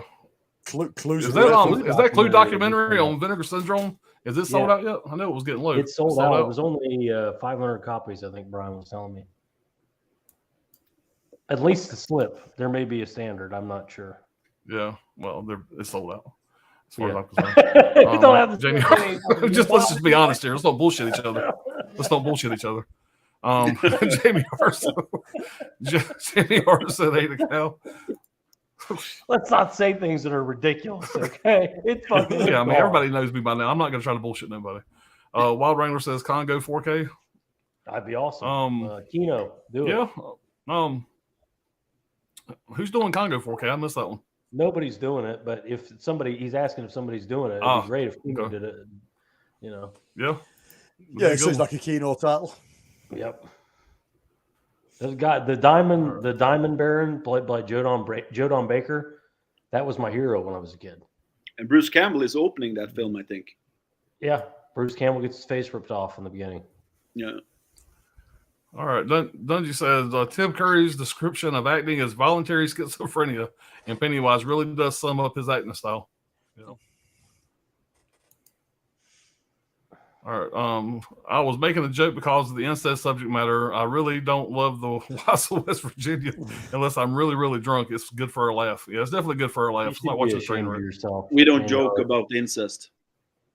Jamie, unsubscribe to all my channels, all my fake channels, all the stuff that I do. Unsubscribe. That is distasteful. Dirk says, of course, Dirk knows about it. Ahead of time. All right. Jessica White, I heard the butcher knife up to her neck. You better start frying my damn eggs better. That's what I remember from the documentary. If you want to live, the way you've been frying them, because I'm tired of eating slimy, sloppy eggs. I think we need to do a grammar check on that last message. There's a whole lot of grammar. He just said fuck a period. Fuck a period. I don't need no comments. He's saying it. He's writing it as it was said. I know. That's what makes it funny to me. I know. Yeah. He's typing the way it's said. Which frying them eggs. Well, you want to live to see tomorrow, not tomorrow. Tomorrow. I'm tired of eating them slimy, sloppy eggs. I'm tired of eating them runny, slimy, sloppy eggs. We just sold 30 copies of that release.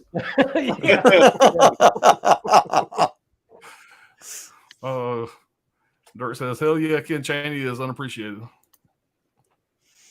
I stole Jesco's glasses. It's a good way to get shot. Yeah. All right, we are caught up in the chat. We are moving right along to our number 2 here. All right, yeah, let's do it.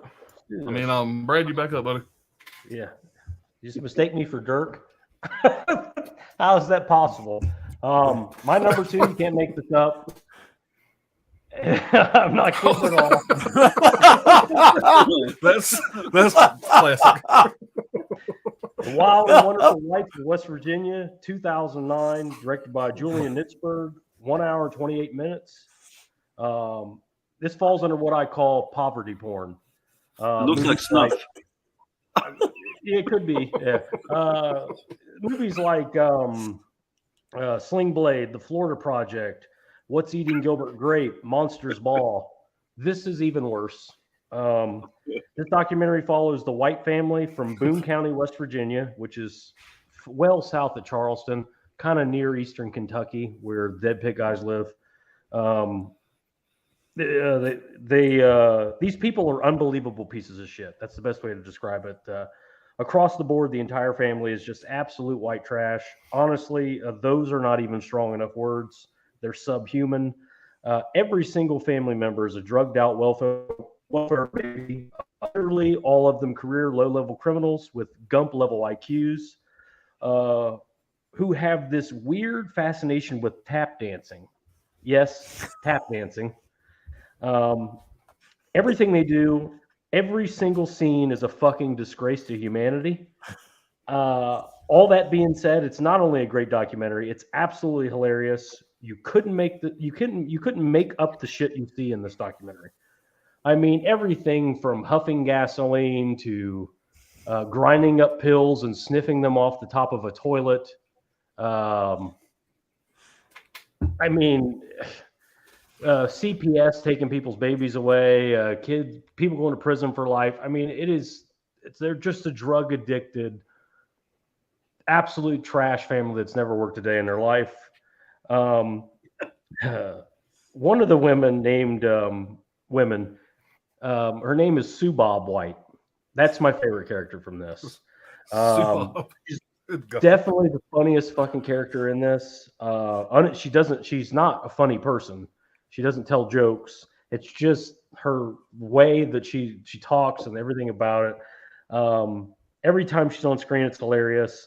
At the opening, she describes herself as the sexy one in the family. She talks like fucking Nick Nolte. If he's like got the, if he had like lung cancer, that's how he would sound. Anyway, see this fucking movie. It's hilarious. It's tragic. It's haunting. It's poignant. It's a fucking riot.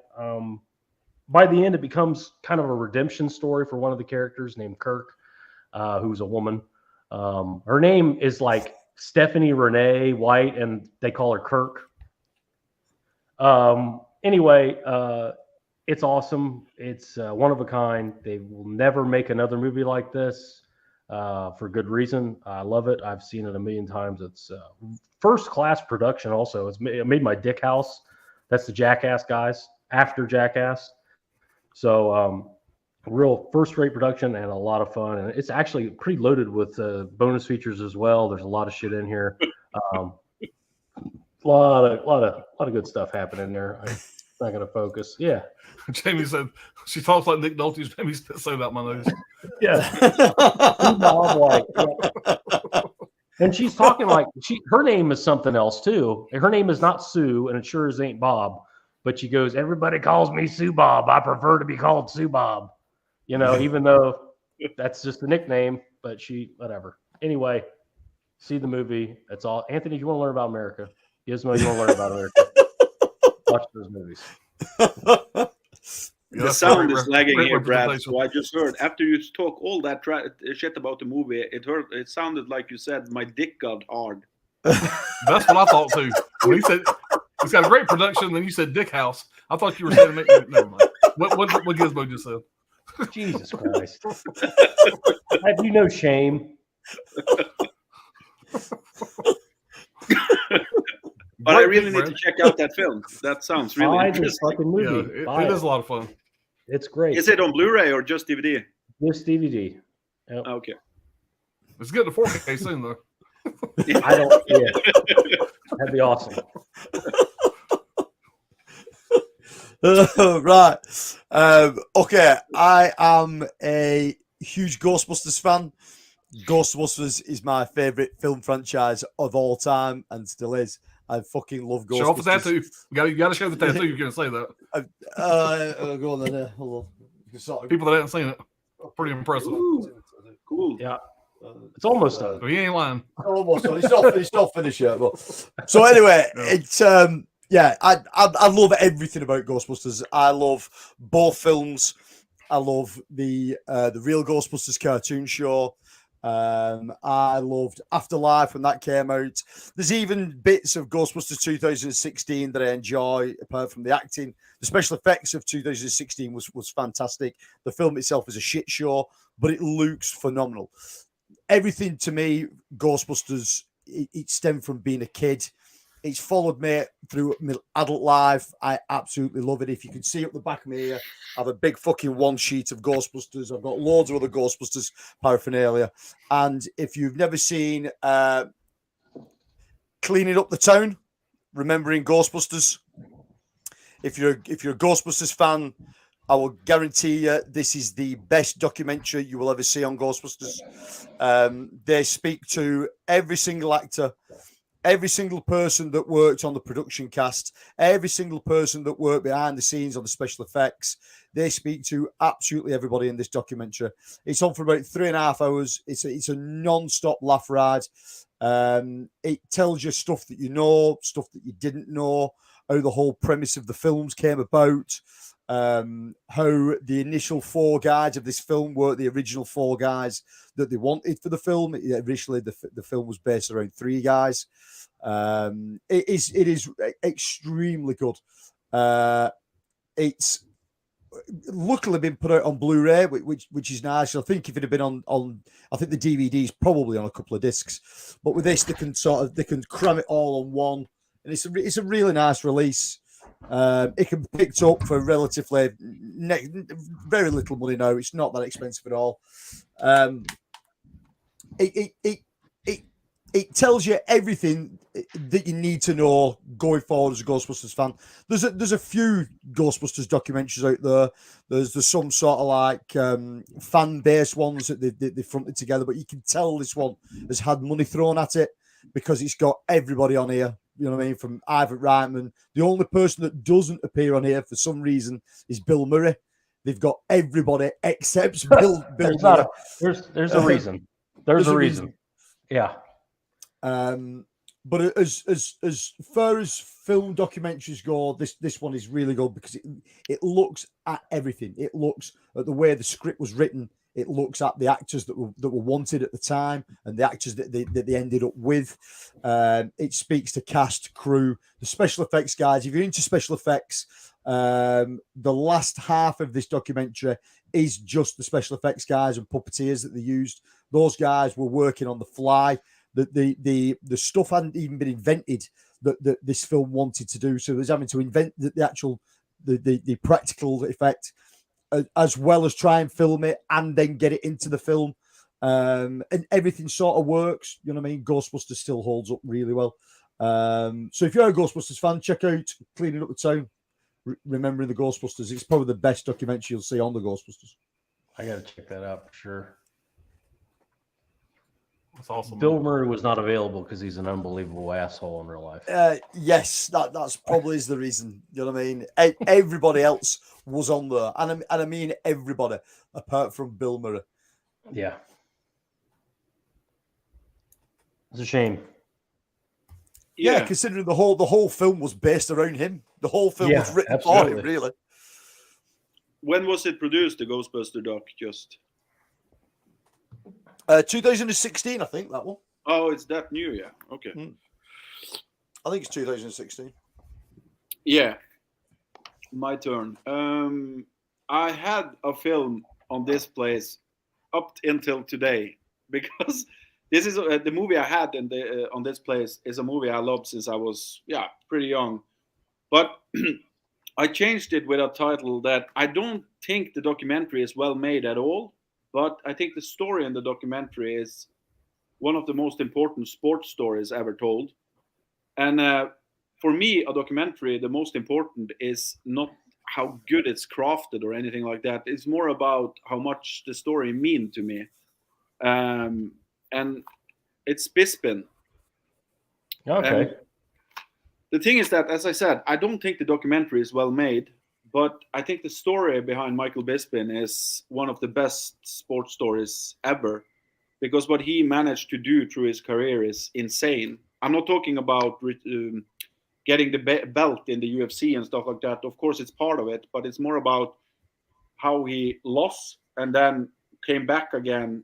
He lost one eye. He couldn't He see. lost an eye and didn't tell anybody about it. He hid it from the world so he could continue to fight and win the belt. He won the belt after he lost his eye. And that's insane.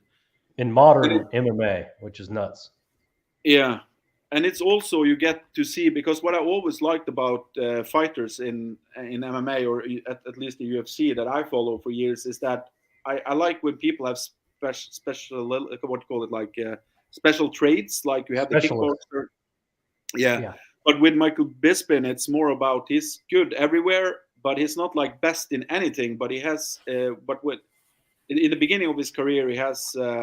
Is his stamina, it's called, when you can endurance, keep on. Stamina, And on top of that, he has the loudest mouth in the world, I think. He's worse than Muhammad Ali and Conor McGregor when it comes to British. Talking.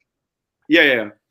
And so when he lost, I think that's the worst loss you could ever do, because he was he was saying everybody that everybody was pussies and he's the best, and then he got knocked out. And I brutally knocked out. One of the biggest knockouts in history by an American named Dan Henderson. And not only did he get knocked out, he gets blasted on the way down. It's even worse than the punch that knocked him out. When he a was lot of people would have quit and never come back after that. That's how bad it was. A UFC 100. But what this documentary also goes into is his backstory, where he grew up and stuff. And he came from a really hard area in I don't know which town in England. I don't remember Liverpool, that. I think. It's Liverpool, yeah. But I just love the story with this dude, and I think that everybody should check this out, even because this was the one I was really going for first, because this is a fucking great documentary.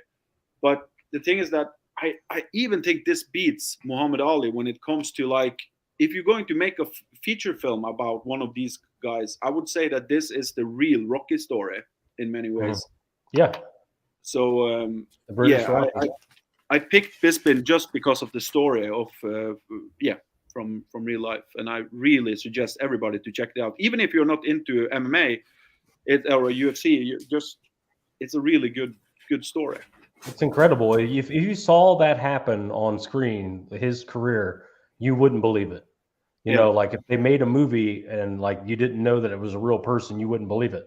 I mean, he told this man from Brazil that Vitor Belfort, who's very, very religious, that there is no God. Right before they fought, and Vitor Belfort kicked him in the eyeball so hard he lost the eye. And then he became the champion after losing the eye years prior. That's how crazy he is and how tough he was. He's retired now. And he is also the main reason why I got back to following MMA, because I lost track on that in the beginning of the 2000. But when I started up again, like in 2008, I believe it was, or something, he was the dude that I was following, like I was rooting for in every fight. And then I think he lost in 2009 and 2010, as you said, Brad, to Ben Henderson. And that was just like the downfall for me as well, because then I didn't have any really heroes in the UFC at that time period.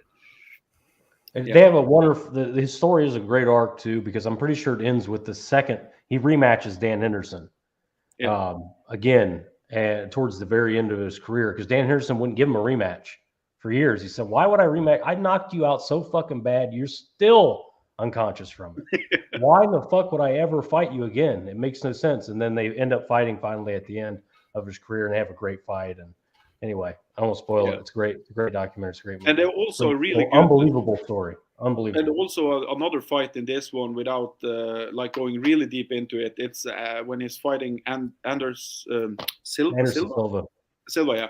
And it's he in many ways you think everybody thought that he lost that fight because of a knee, like because he was how you say, like He gets knocked out in the middle of the fight. He gets knocked out by Anderson Silva and still finds a way to win. Yeah. That's how tough he is. He's a really tough dude, yeah. You should check it out, Alan, if you haven't seen this one, because if you're into the Rocky Well, as soon as story, you said the true Rocky story, I wrote it down. yeah, you will love He it. wrote it down and he underlined it 3 times when he heard Rocky. Well, I've just learned something that guy's English. I didn't even know he was English. Yeah. Oh, he's the greatest. Well, he abandoned your country almost immediately after he made a little money. He lives in Los Angeles now, but he's a tough bastard for sure. Yeah. Fight anybody, anytime kind of guy. And he was the first British also to win the belt. First and only Brit. Well, there's been one recently. Leon Edwards won a welterweight title, but he's the first ever, and for the 30 years that the organization has been around, first Brit to win the belt. But just want to highlight one more time, because me and Brad has trained MMA and he's really into this. And for me, I followed this for many years. But even people who haven't followed UFC or anything like that, it's really important. This story, just you will love it. Yeah. Trained, I spelled it competed. wrong. I had to change my spelling. Tense. He held it up We against talked 13 years ago, a long time ago. They don't even have a weight class for me anymore. So it's a long time ago. All right. Yeah, good pick, Gizmo. Yeah, man, Gizmo, man, you're kind of on the same page. You picked Hitler. I picked Bundy. You picked a sports themed documentary. I'm fixing to pick a sports themed documentary. This is actually a docu-series. And this is one of my favorite things Netflix has ever put out. If you're not a fan of football, if you've never played football, this might bore you to tears. Fast forward past this. But it's a docu-series on Netflix called Last Chance U. This is a very, very, even if you're not really a big football guy, you can still appreciate this. The Last Chance U, basically what it does, it covers these different junior colleges. There's been 5 seasons. The first 2 seasons covers East Mississippi Community College. Seasons 3 and 4 covers Independence Community College in Independence, Kansas.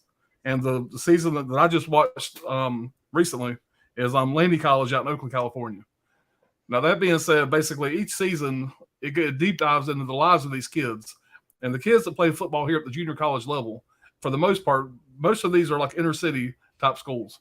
And these are kids that either were like great talents in high school, they didn't have the grades, they got in trouble, they had family problems, they missed out on the rise getting into Division 1A schools, the Alabamas, the Florida States. And so their last chance, wanting to try to have a shot at the NFL or at least a college degree, is to go to these junior colleges, try to get their shit together, and try to move on to a Division 1 school. And this show, you really get to know. They usually highlight about 4 or 5 kids from the team, and you really get to know about their family, their history. It goes through each game of the season. You kind of see the outcome of every game. And by the end of the show, some of these kids don't make it. It means they don't continue to live. There's been some kids that passed away shortly after the show. At the end of each season, it does like a where are they now? And I know there was one, I really got attached to this kid. You really get to know this kid. And you found out that right after the show had aired, he got shot. But there's other stories where these kids just came from, there's no way this guy's going to have a chance. And he goes on to play in the NFL.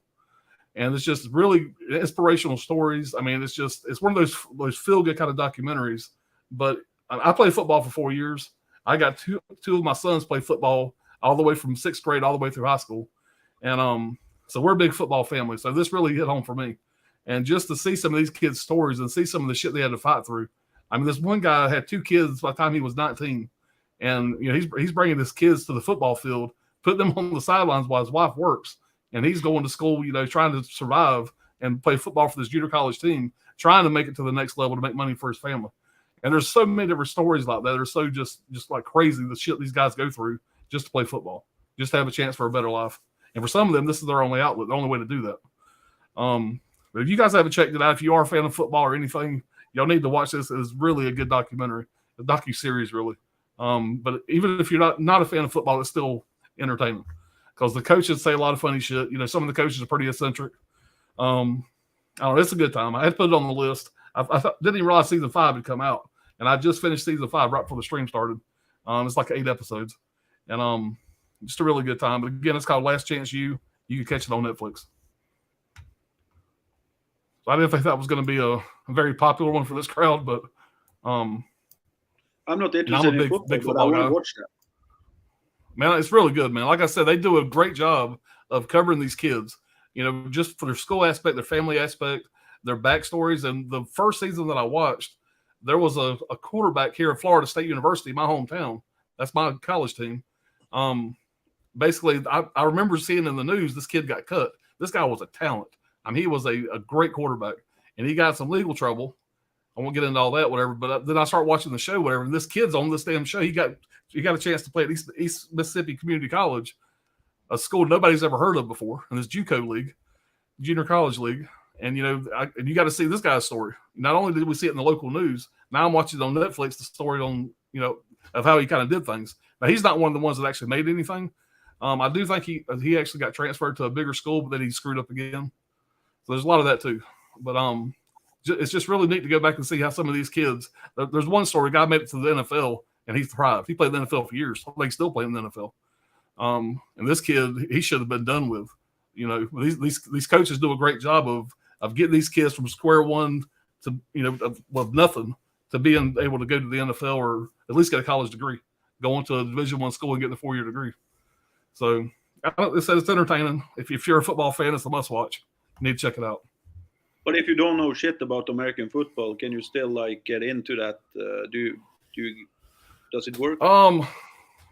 Yeah, probably so. I mean, if you don't understand the game of football, I think it would probably give you some insight of it.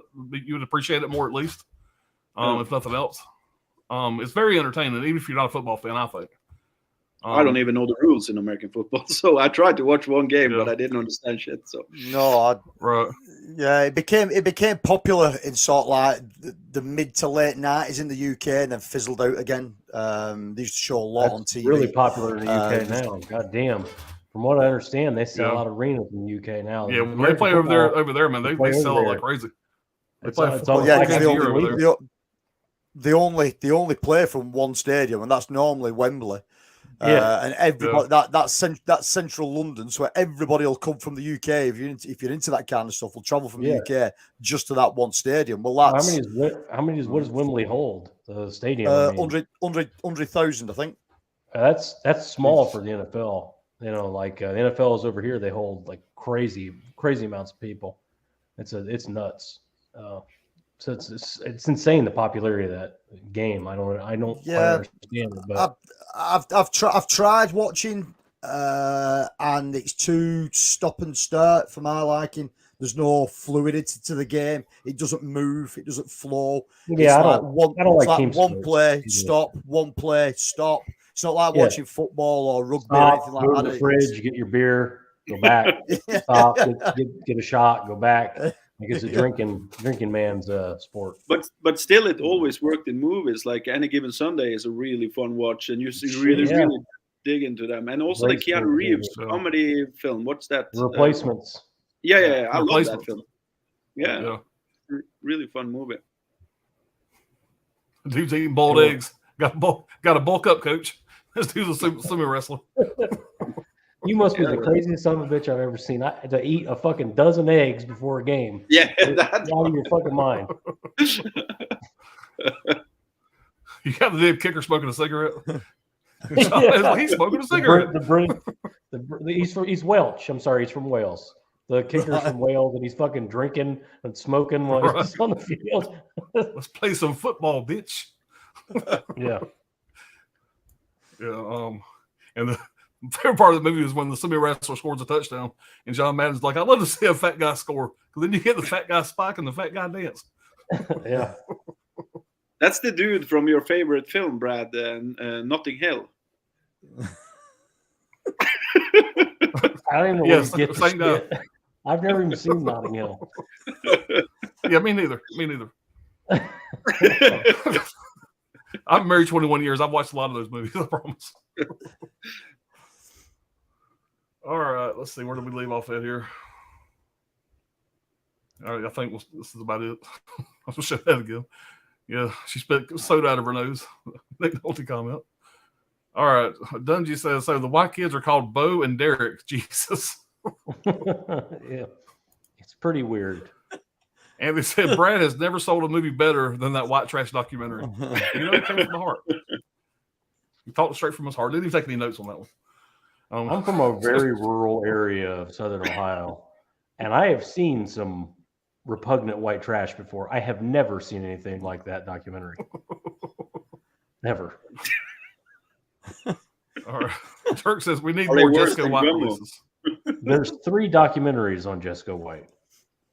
I believe The Dancing Outlaw, Wonderful Whites of West Virginia, and then Jessica Goes to Hollywood or something. I think is the third one.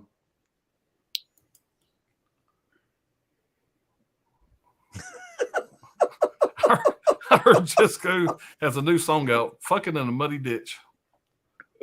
Yeah, sounds like a top 10. You know what it reminded me Brad, of? Like I was watching it recently, obviously for the stream, and I watched another documentary called Knuckle, which is about the travelers in the UK. Basically, what they are is Anthony illustrated. Anyway, my sister did the ancestry, and it came back that we are travelers, merchants from the UK. That's where we come from. And of course, I start looking into that, and he goes, "Yeah, fucking the travelers. That's the fucking gypsy trash, fucking pikey shit stains of society." So of course, I found a documentary called Knuckle, and it was like, it's like 50-year-old men in sweatpants fighting each other, like in front of a crowd of people. It's just like Snatch, you know, like it's real people. And it reminded me of the Wonderful Whites of West Virginia. So if you like the Wonderful Whites of West Virginia and you want the British version, it's called Knuckle.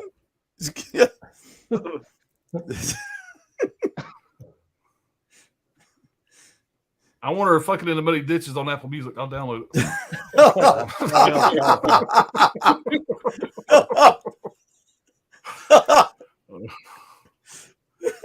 We'll have to use that for intro music for the next stream. Dungy said, is it Vigo from Ghostbusters 2 an absolute menace to society in real life? Possibly, yeah. I'm not sure. Yes.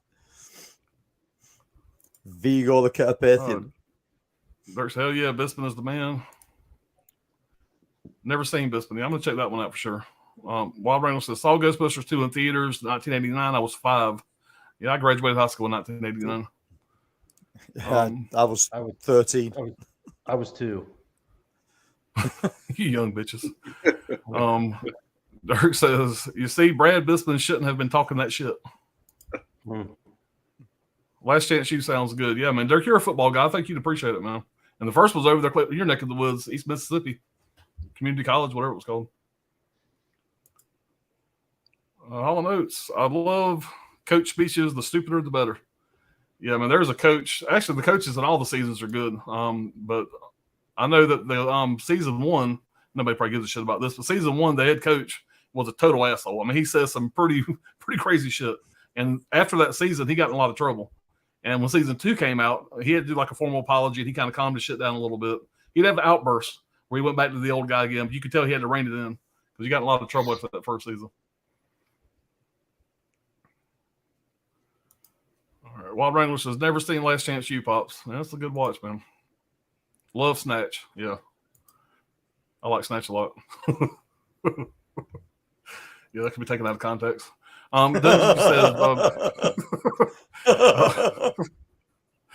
Bisping wasn't the greatest, and my name is Lenny. He's playing one actor in that. He's one of the actors in it. Yeah. 4K Lowdown. I'm 1 year older than Alan, graduated in 1988. Nice, man. Jamie Hart. I was 16 in 1989. Yeah. Never mind. Let's move on. 4K Lowdown. And technically I was 17, but I was dating a 16-year-old in 1989. But I was 17 when I graduated, so that's legalish. In Florida, 4K it's legal. In Florida, it's at 100% legal.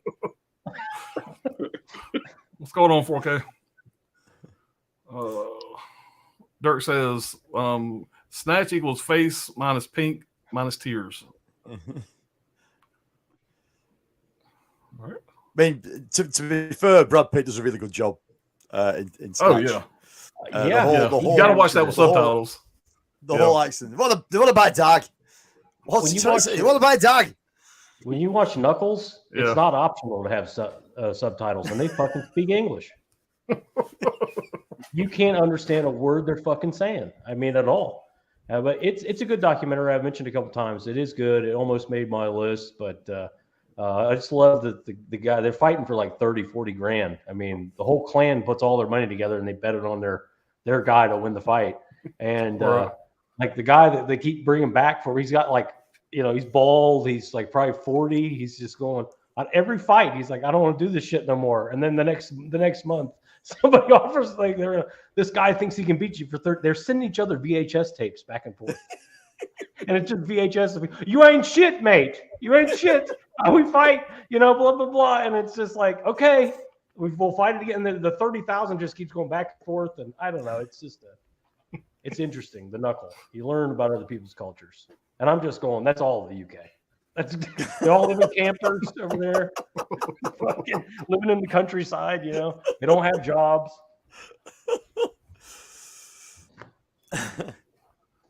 All right. We will move on to our number one here. Oh, my number one. What you got, Brett?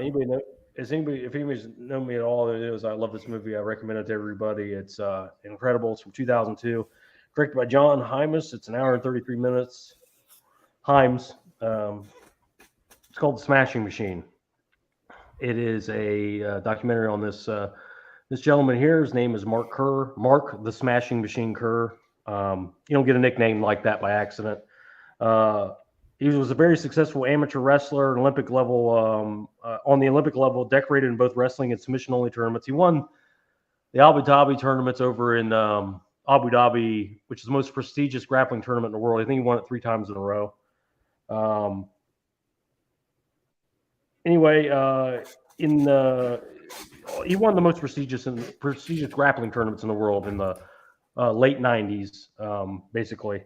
Eventually, he decides to go into MMA, mixed martial arts. At the time, it was called No Holds Barred, Vale Tudo, whatever. Eventually turns to fighting, and he fights a tournament in Brazil, smashes all 4 guys quickly, and then he goes to the UFC. He's a 3-time tournament winner, 3-time UFC tournament winner, and then he eventually goes over to Japan and fights in the Pride Fighting Championship, where he basically, that's where his career was. It's Vale Tudo, no rules, no holds barred, combat sports, whatever you want to call it. The mouth breathers would call it UFC fighting. Anyway, the movie picks up when he's literally at the top of his game. He's 11-0, all brutal stoppages. It was 2 UFC tournaments, not 3. And he's he goes to Pride Fighting Championship, has a couple fights, and then he enters the biggest MMA tournament in history. 16-man single elimination tournament. It's like the Kumite, basically, all sorts of styles. And they threw in some like pro wrestlers too into the brackets. It's just a wild tournament, big money tournament. And an old friend of his and training partner is named Mark Coleman is also entered in the tournament. So that dynamic is also played out in it. But it's open weight. So anybody that, the best fighters in the world they brought in, generally over 200 pounds, but still, Mark Kerr was one of them that they brought in. At the time, he was pound for pound number 1. He was best fighter on the planet. And it wasn't even close. This is the guy, I'll briefly talk about this. I used to compete in combat sports years ago. This was the guy that I watched and went, there's no way I'm fighting at heavyweight. Because I don't know how you beat this fucking guy. He's like a bulldozer to fight him. He's 6'3", 260 pounds, solid muscle. Yeah, there's no way he's making 200 pounds. So I just stay out of that bracket. Anyway, describing Kerr, you'd think he's this mindless ape ripping people apart, like he does. But he's really not that at all. He's doing this all because he's got the skills to do it, and this is the best way he found to make money. He just needed to make some money, and he's very soft spoken, articulate, and almost sensitive. If you ever wondered, what it's like to make that walk and to fight, professionally or otherwise, I've never seen it explained better. I've never seen it, documented better. All the shit you go through, the training, and the thoughts going through your head before, during, and after the fight, it's all beautifully put in this. Anyway, as the story evolves, it becomes more about the friendship between Kerr and Coleman, and who were both entered in the same huge money tournament. Big money for back then. I think it was $200,000 first prize. This is the dark ages of MMA, late '90s, early 2000s, where MMA wasn't what it is today. Some fighters make multiple millions per fight now. Back then, 200,000 was like crazy money. You'd be lucky to get 500 for a fight. So anyway, their dynamic, the relationship, both in this tournament, that all plays out. Just imagine being in a combat sports tournament with one of your best friends on the other side of the bracket, and eventually you might face each other. I mean, that becomes pretty high drama, but it's a rise and fall and basically redemption type story. It's dark, it's inspiring, it's inspirational, it's great. People say stupid things like movies change your life or whatever. This movie did have an impact on my life. I was already a monster MMA fan when I saw this movie. I'd seen Mark Kerr fight before this happened, and he's very relatable, and it's the definitive MMA documentary. If you have never seen it, definitely pick it up. It's only a DVD, but HBO sold the documentary recently. They have a relationship with Dwayne Johnson. Dwayne Johnson said part of the deal, if you want me to come back for that dumb show he fucking did, you got to sell me the rights. You got to sell me the documentary. And he bought the documentary. He hired Mark Kerr. They're adapting a screenplay, and Dwayne Johnson's going to play Mark Kerr. So that's going to be an awesome thing. So anyway, if one thing you've picked up from these 5 that I picked out, this is the one by far. It's not even close. Check this one out. So Brad, a little bit of history trivia, but you know that you said that was that fight was over in Abu Dhabi. Yeah. Well, you know that the most people over in the United Arab Emirates countries don't like the Flintstones, but the Abu Dhabi do. Abu Dhabi do. You get it? Oh, Jesus. When you said Abu Dhabi, I just heard that fucking joke on fucking TikTok. Cut me a break. I had to look. I had to Google where the fuck Abu Dhabi was, and it says the United Arab Emirates. So that's gonna be terrible in a joke. But yeah, they love grappling over there, and they paid big money, like $30,000 to win that tournament. So yeah, he won it 3 times in a row. He could have won it 20 times in a row. It's the best grappler I've ever seen, best fighter I've ever seen, most unstoppable fighter I've ever seen. When you're somebody like that, the only person who can beat you is yourself. And anyway, it's all explored in that. It's very dark. It goes in strange places. It goes different directions. It's a great documentary. It's haunting. Got to see it. We talked about. I don't know if it's streaming anywhere. I'm sure you could probably stream it illegally. It might be on YouTube. I don't know, but the DVD is still available. I got that one in Biscuit I need to watch. Yeah. We talked about him before, Brad, and I didn't remember who he was. But when I looked him up, I remember one fight they did with Igor Vovchankin, and that's one of the most bloodiest fights I ever seen. Igor Vovchankin, him were like 1 and 2 at the time. They were like the top of the sport at the time. Igor Vovchankin is like 5'8", 240, just made of bricks from Ukraine. Yeah. And he's got like 80 fights, something like this. And Mark Kerr fought him when he had like 10 fights, something like that. So but it's just crazy. It's a brutal fight. That's what I was saying. It looks so nasty. You don't want this spoiled for you. You don't want to Google Mark Kerr or anything like that. You want to watch the documentary, go in blind, with no spoilers. It's better, even if you know nothing about MMA, it's a great documentary. It really is. Yeah. I will check it out. Cool. Yeah. Nice one. Okay. Right, so my number one. Again, viewers of my stuff on my channel will know that I'm a big fantasy fan. That's the genre of film that I love the most. And this guy was probably the guy that got me into this genre of film, because his work is truly amazing. It's untouchable. Even to this day, I don't think no one can even get on par with what this guy did. And it is Ray Harryhausen, special effects titan. If you haven't seen this documentary, well, first of all, you'll have to know who Ray Harryhausen is. Now, I've put a load of titles together of Ray Harryhausen films, and the really weird thing about Ray Harryhausen is he was just a special effects guy.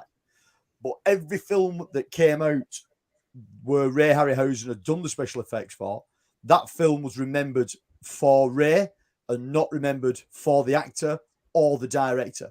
So you can ask multiple people who directed and starred in Mysterious Island.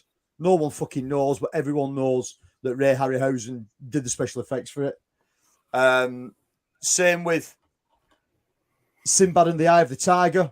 Fucking amazing film, great film from our childhoods. Everyone knows this is a Ray Harryhausen film. No one knows who directed it. No one knows who the star was. No one remembers. Golden Voyage of Sinbad is another Ray Harryhausen film. The Seventh Voyage of Sinbad is another Ray Harryhausen film. Clash of the Titans. Everyone remembers Clash of the Titans. This was one of the last things. This was one of the last films that he made before he retired in 1982. And everyone knows this one. Jason and the Argonauts. You know what I mean? These films are timeless classics. And no one remembers for who the actor was or who directed the film. They only remember it because of Ray Harryhausen's visual effects and special effects and the way he did things. And I can't tell you another film that was remembered, or even to this day, it's remembered just for the guy who did the special effects and not the person that acted in it and not the person that directed it. No one knows who does the special effects anymore. No one can remember anybody's names. No one knows the teams who done it. There's that many people. But in every Ray Harryhausen film, there was just Ray Harryhausen that did those special effects. And the special effects he did were phenomenal. Considering for the time was all stop motion animation, it's mind-blowing. It's mind-blowing what the guy achieved. Amazing. And when you sort of look at his background, I think his father was British, his mother was American. He spent a lot of time in America at a younger age, then moved back to the UK. You're telling me that guy in the middle is British? Come on. Yeah. You telling me that's a British guy? Come on now. Don't be ridiculous. Looks like the fucking Prince Harry or whatever the fuck his name is. But on this 2-disc documentary, this was put out by Arrow Video in 2013. I think there may be a Blu-ray by Umbrella. But this is a 2-disc. It's on for about 4.5 hours. It speaks to everybody in the industry. It speaks to Joe Dante's on here. John Landis is on here. Steven Spielberg and all those guys come to the same conclusion: is without Ray Harryhausen's work, there would be no modern special effects as we know it. Everything that we know within the special effects of arenas of films came from Ray Harryhausen. Even to the fact when Spielberg had developed the way that the dinosaurs were going to look in Jurassic Park, and it was all going to be CG, and it was all done on computers, they still brought Ray Harryhausen in to ask him for advice on whether those dinosaurs looked like they were moving in the correct way. And the fucking guy was a puppeteer, basically. That's what he was. But in his early days, he made all the puppets himself. His father made all the wire work. His mother made all the clothing for the puppets. And he shot them in an amazing way. Now I've been lucky, and I've been privy to see the Ray Harryhausen exhibition. I went to look at it a couple of years back. It's in the Modern Museum at Edinburgh currently, and it's an amazing feat of work that they put together, sort of like 10,000 pieces that was in the Harryhausen Foundation, from artwork he'd done to the actual armatures that he'd made to the models he'd made. Even wrote the fucking scores to the music as well, because he couldn't find a musician good enough to do it, so he just fucking did it himself. So this guy did virtually everything apart from act. And when directors were brought on set and Ray was here on set with them, the directors were confused by it. They didn't know why a visual special effects guy was on set. But then when they watched him, what he was actually doing, it made perfect sense. And if you've watched any of Ray Harryhausen's films, again, you don't remember it for the actors. You remember it for the creatures that were within those films, whether that be Beebo, like you've mentioned, the owl, whether that's the Cyclops over here, whether that's the Hydra with the 5 heads. You know what I mean? Everyone remembers those characters from those films, and everyone remembers Ray Harryhausen for that. They don't remember the directors and they don't remember the actors. And there's not another film being made where that's the case now.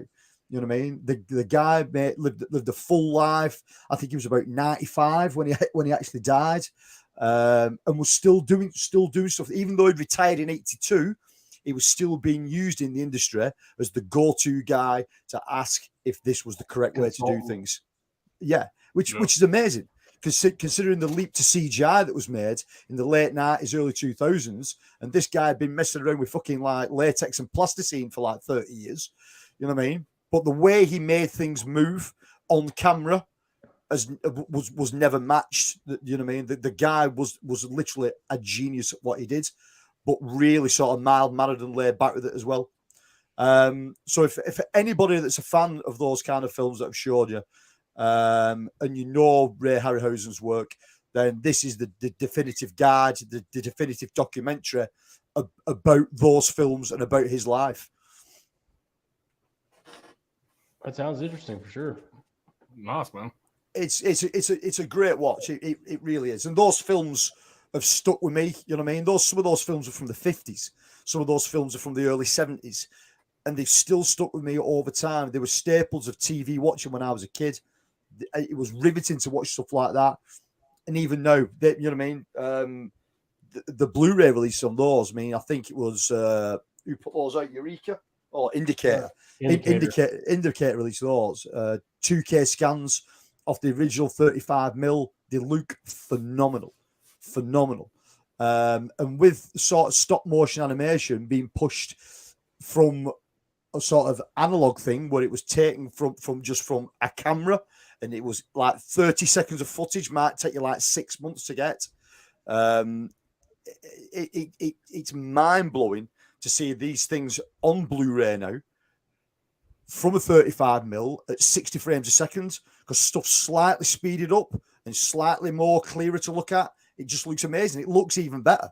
You know what I mean? It's so if you're into anything like that, then it's definitely a documentary to check out.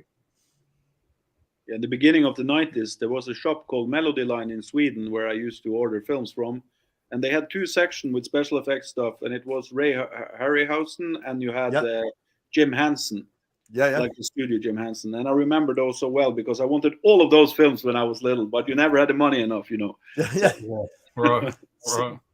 See, my collection sat behind me is still full of films from them. You know what I mean? From the Henson Workshop, from Ray Harryhausen.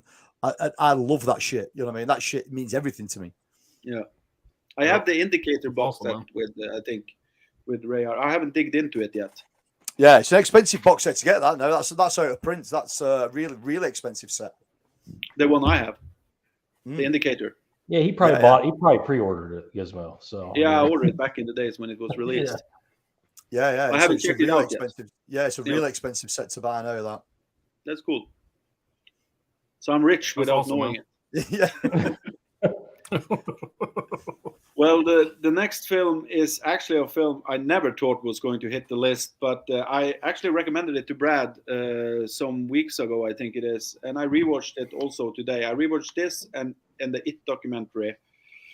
The It I hadn't seen before, but anyway, this one I need to take off my paper here to check because I don't want to spoil this film. It's so important to not spoil it, but it's Dear Zachary. Letter to his son about his father. Yeah, that's a great documentary. This documentary. If you don't feel sad after you watch this, then I think you need to go to the electric chair. It's I was ruined the first time I saw it, and it was really hard the second time. I thought it was a comedy. Well, what I can say about it without spoiling it, I don't dare to talk about the storyline here that much, but I could give some hints just so. I would say it's about abusement, if that's the right word to use, and about how fucked up the law system can be. In Canada, Yeah. in Canada. In Canada, yeah.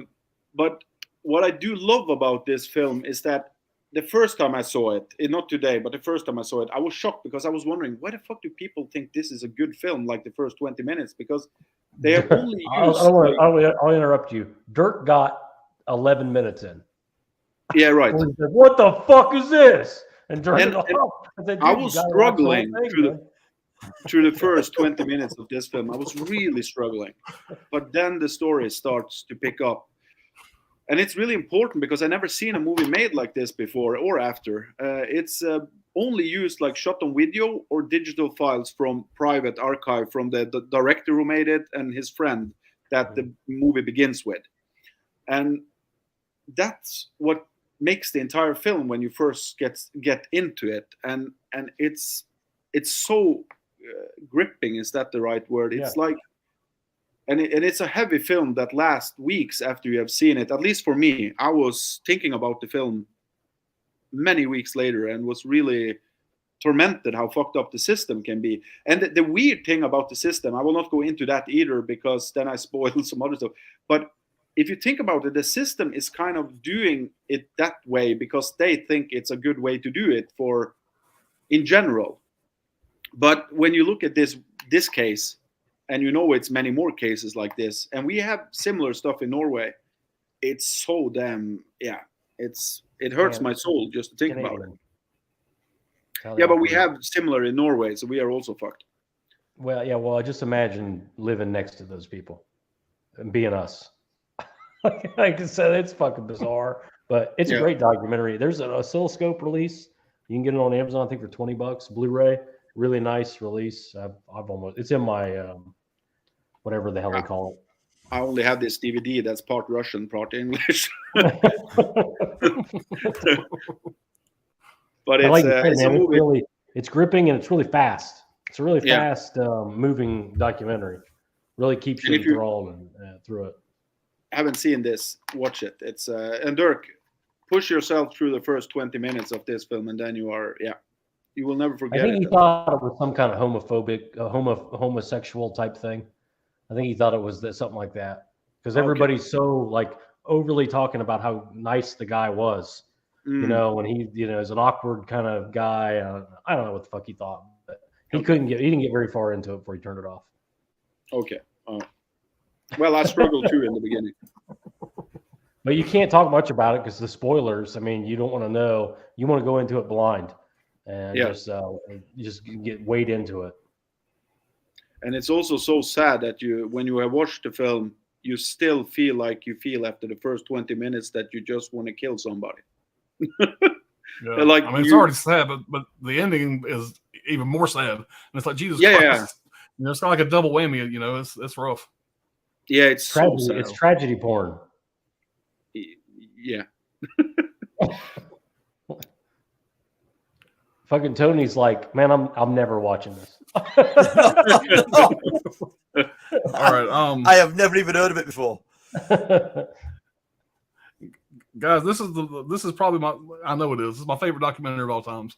I know that Brad said earlier that this wasn't really a documentary. I looked it up on IMDb and it says documentary horror, and that is In Search of Darkness. Cool. I'm gonna put 1 and 2 in the same pick because it's the same shit. And I got part 3 pre-ordered. I even pre-ordered the fucking box set. Yeah. If you get 3, I pre-ordered that box set, you're gonna be able to put all these in a box set. Pretty excited about that. But I'm an '80s horror kid. That's what I started falling in love with horror movies. And pretty much every movie that they got on here, and well, that's not true. There's a lot that I haven't seen. I've got a lot of good recommendations from watching this. But a majority of the movies I watched back in the day, the video store days, they cover in here, interview the cast. I'm not going to list people that are on this fucking thing because anybody that's ever done anything with fucking horror is on these. To speak of, you got the actors from the movies, you got the directors, you got the critics. I mean, it's just like Brad said, it's very fast. Whatever, as far as there's only like little excerpts about different things. It's almost like the trailer video, which I agree with that. But it throws in little nuggets about every one. And I like it because this is something else I can throw on in the background. This fucking thing is like 6 hours long. This first one is 220 minutes. 220 minutes. This other one's 260 minutes. Or is that 300? Yeah, anyway, it's long as hell. But it's something good thrown in the background. Very entertaining. I've watched both of these twice. Like I said, just putting them on the background and letting it play. You know, I'll sit there and watch it for a few minutes while I'm working or whatever. Super excited about 3 coming out. I don't know when that's coming out. It's got to be soon. It's out. It's out. Yeah. You can watch. Okay, I guess I just haven't got mine yet. But I pre-ordered it. But yeah, I mean, what can I say about this? Y'all know what it is. This isn't dark. This isn't deep. This is just a really enjoyable fucking documentary. And this is right up my alley here. This is my speed. So it had to be my number one. You know, I had another one we'll talk about if we do an honorable mention. That's a little bit, you know, maybe more entertaining to talk about. But we'll cover that later. But that's my number one. Oh, cool. Don't really need to say much more than that. Yeah, I mean, they are really enjoyable. They're really well put together. You know what I mean? I love them. I love them. You can tell it's done with a budget. You know what I mean? They're really entertaining. The guys that do those, all the other ones that they've done previously have been exceptionally good.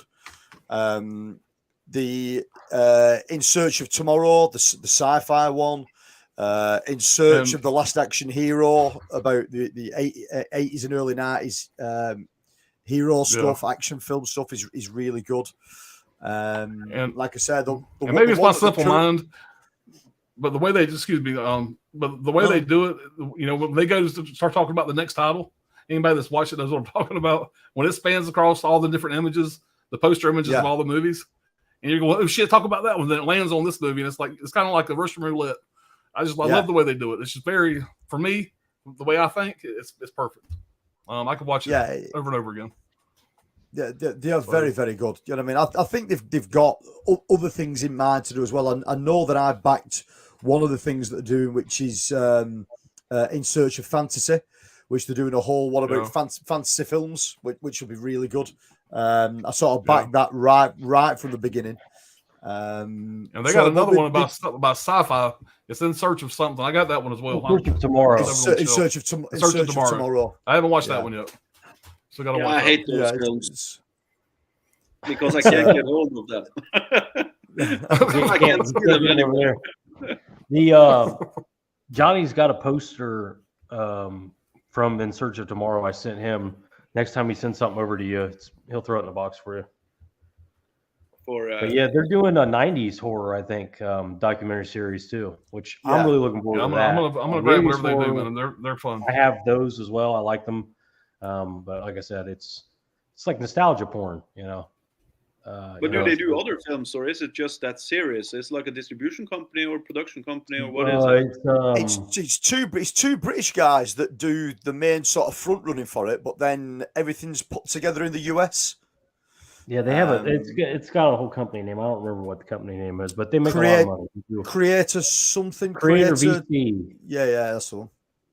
Where do you buy them from, Tony? I can't get physical releases, but I can get the digital download. So I've got them on digital download.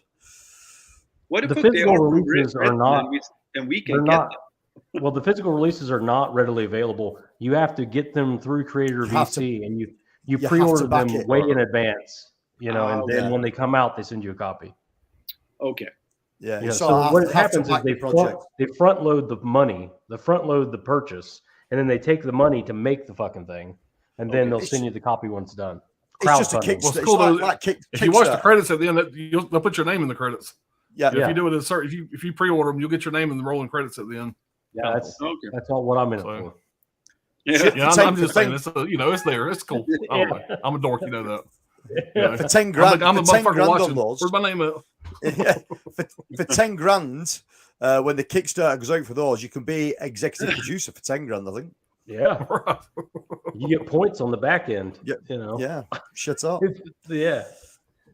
But they're really good at what they do. They've started to do live watch-alongs on a Sunday evening as well now for the In Search of Fantasy that they're doing. So that's pretty good. You can join the community and chat with them. They've got a Discord page, and you know what I mean. They're approachable guys. Yeah, that's cool.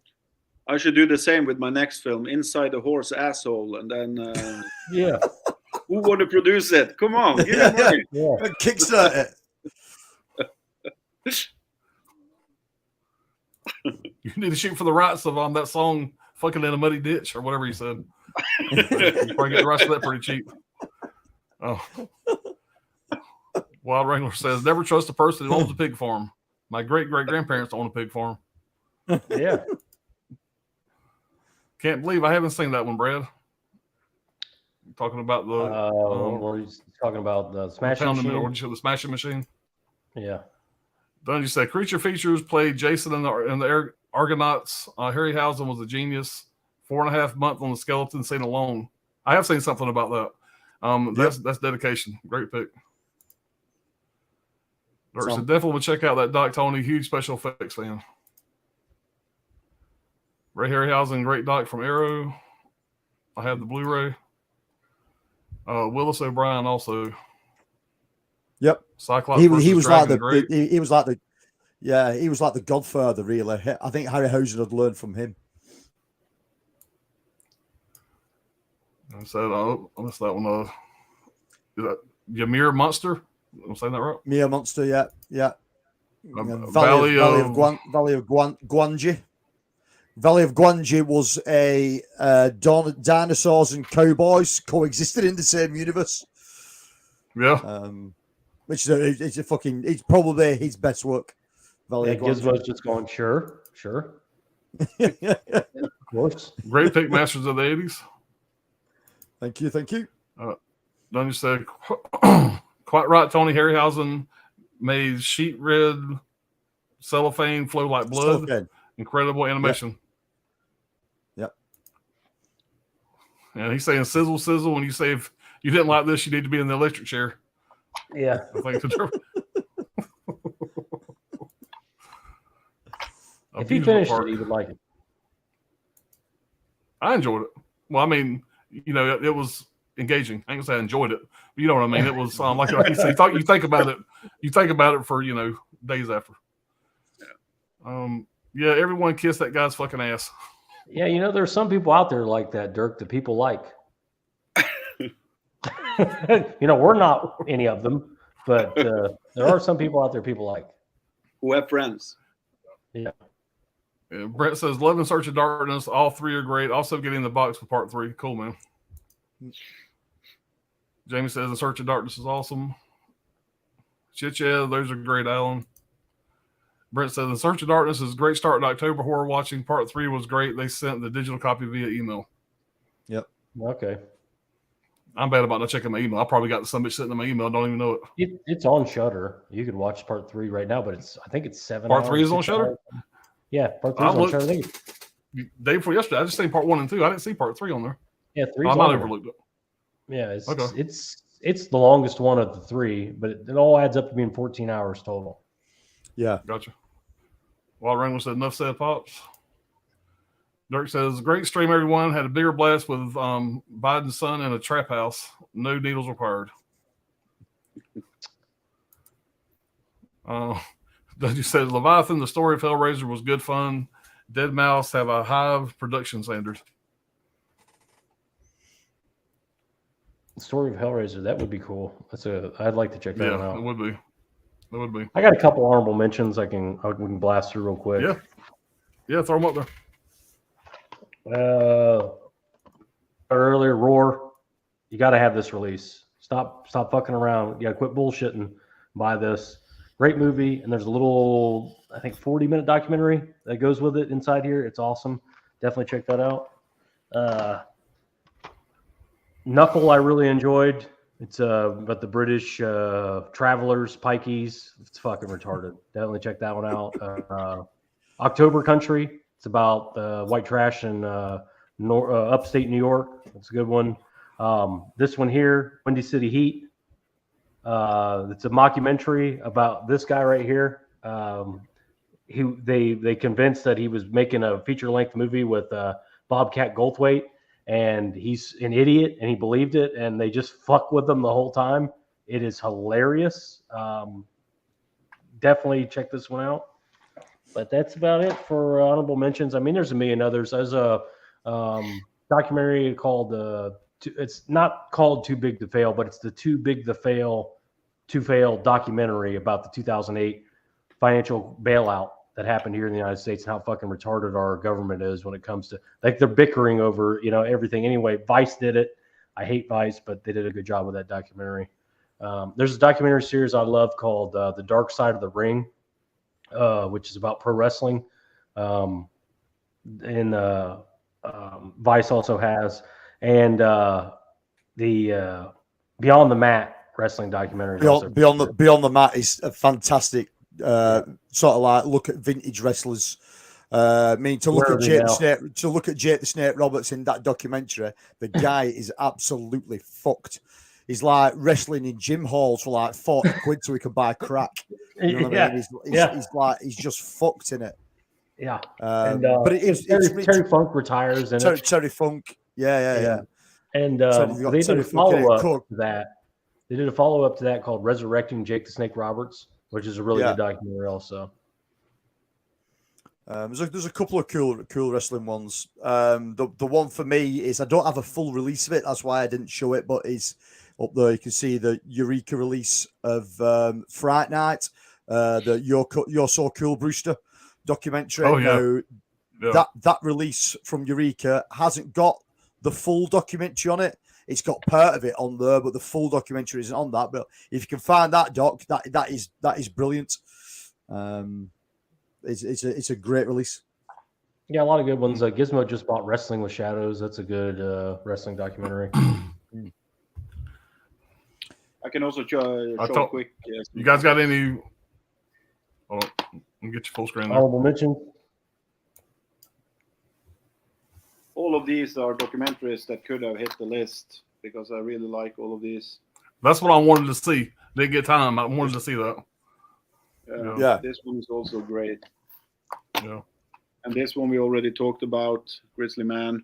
Yeah. It was hard to make a list without putting Hashog on one of the docs, but this one is really great. I'm not kidding. It's a really good doc, and the Cove is really good. And this one, you probably see in this one, everyone. This is a really good one. This is. Have you seen this? That's a Channel 4 release. That's a UK release one. That. Yeah, I think it was on Netflix first. I saw it on streaming the first time, right. And it's more or less. I will not spoil anything because this is a movie like The Dear Zachary. It's a thriller, and it's the best thriller documentary I ever seen. You are sitting there on a ride, so it feels like you're watching actually a feature, like a fiction. And this one I got today. I haven't seen it, but I just want to show it to see if any of you have seen it. Yes, I have that one, but I haven't seen it yet. There are two documentaries about Canon Films. That one and Electric Boogaloo. Of the two, Electric Boogaloo is the better film because it was made by independent people. The Go-Go Boys was made by both Golden Globus. So it's a bit biased. It looks in their favour more than the other documentary does. They're still both entertaining. I love Canon Films. I think everything that Canon did put out was sheer gold.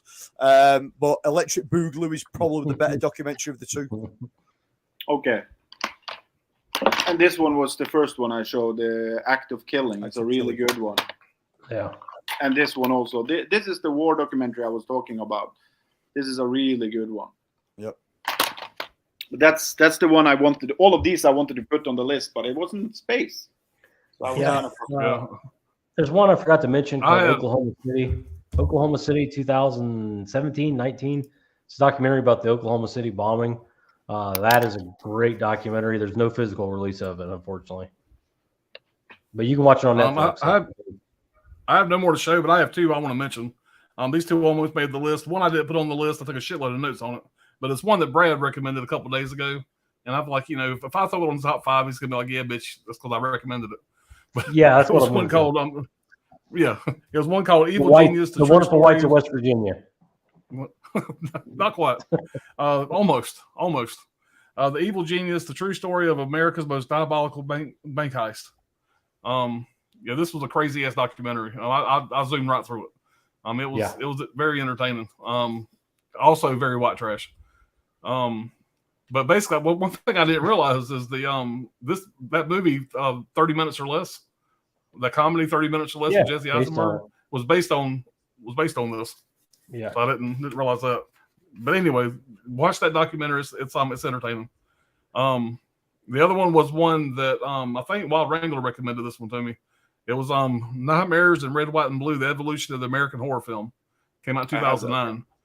I really enjoyed that one, but I just enjoyed In Search of Darkness more, and I thought it was a little redundant putting both of them on my top 5. But that's also a very good documentary. Again, that's Nightmares in Red, White, and Blue: The Evolution of the American Horror Film. Great documentary. It's narrated by Lance Hendrickson, which I'm a big fan of. So that was a good time. That's the only other 2 I was going to possibly put on my list. Yeah, I mean, there's How about you, Tony? There's another good wrestling one as well called Forever Hardcore, the documentary about ECW wrestling. ECW. Probably the best of the wrestling documentaries because it is fucking nuts. Like, yeah, they're crazy. Every wrestler within that federation was fucking batshit crazy. Some of the stuff they were doing, the sort of the story arcs that they had going on, was just fucking ludicrous. And the documentary's like 6 hours long, is it? And it just goes through the whole arc of the whole crazy times. From when Terry Funk and Sabu wrestle, and Sabu rips part of the muscle out of his arm in a barbed wire match. From New Jack jumping off like 20 foot of concrete and landing on a concrete floor, and half his brain come out of his nose. There's just loads of ludicrous stuff in it. Did New Jack stab somebody? Scalped a 17-year-old kid in the ring because the kid lied about his age to get in the wrestling.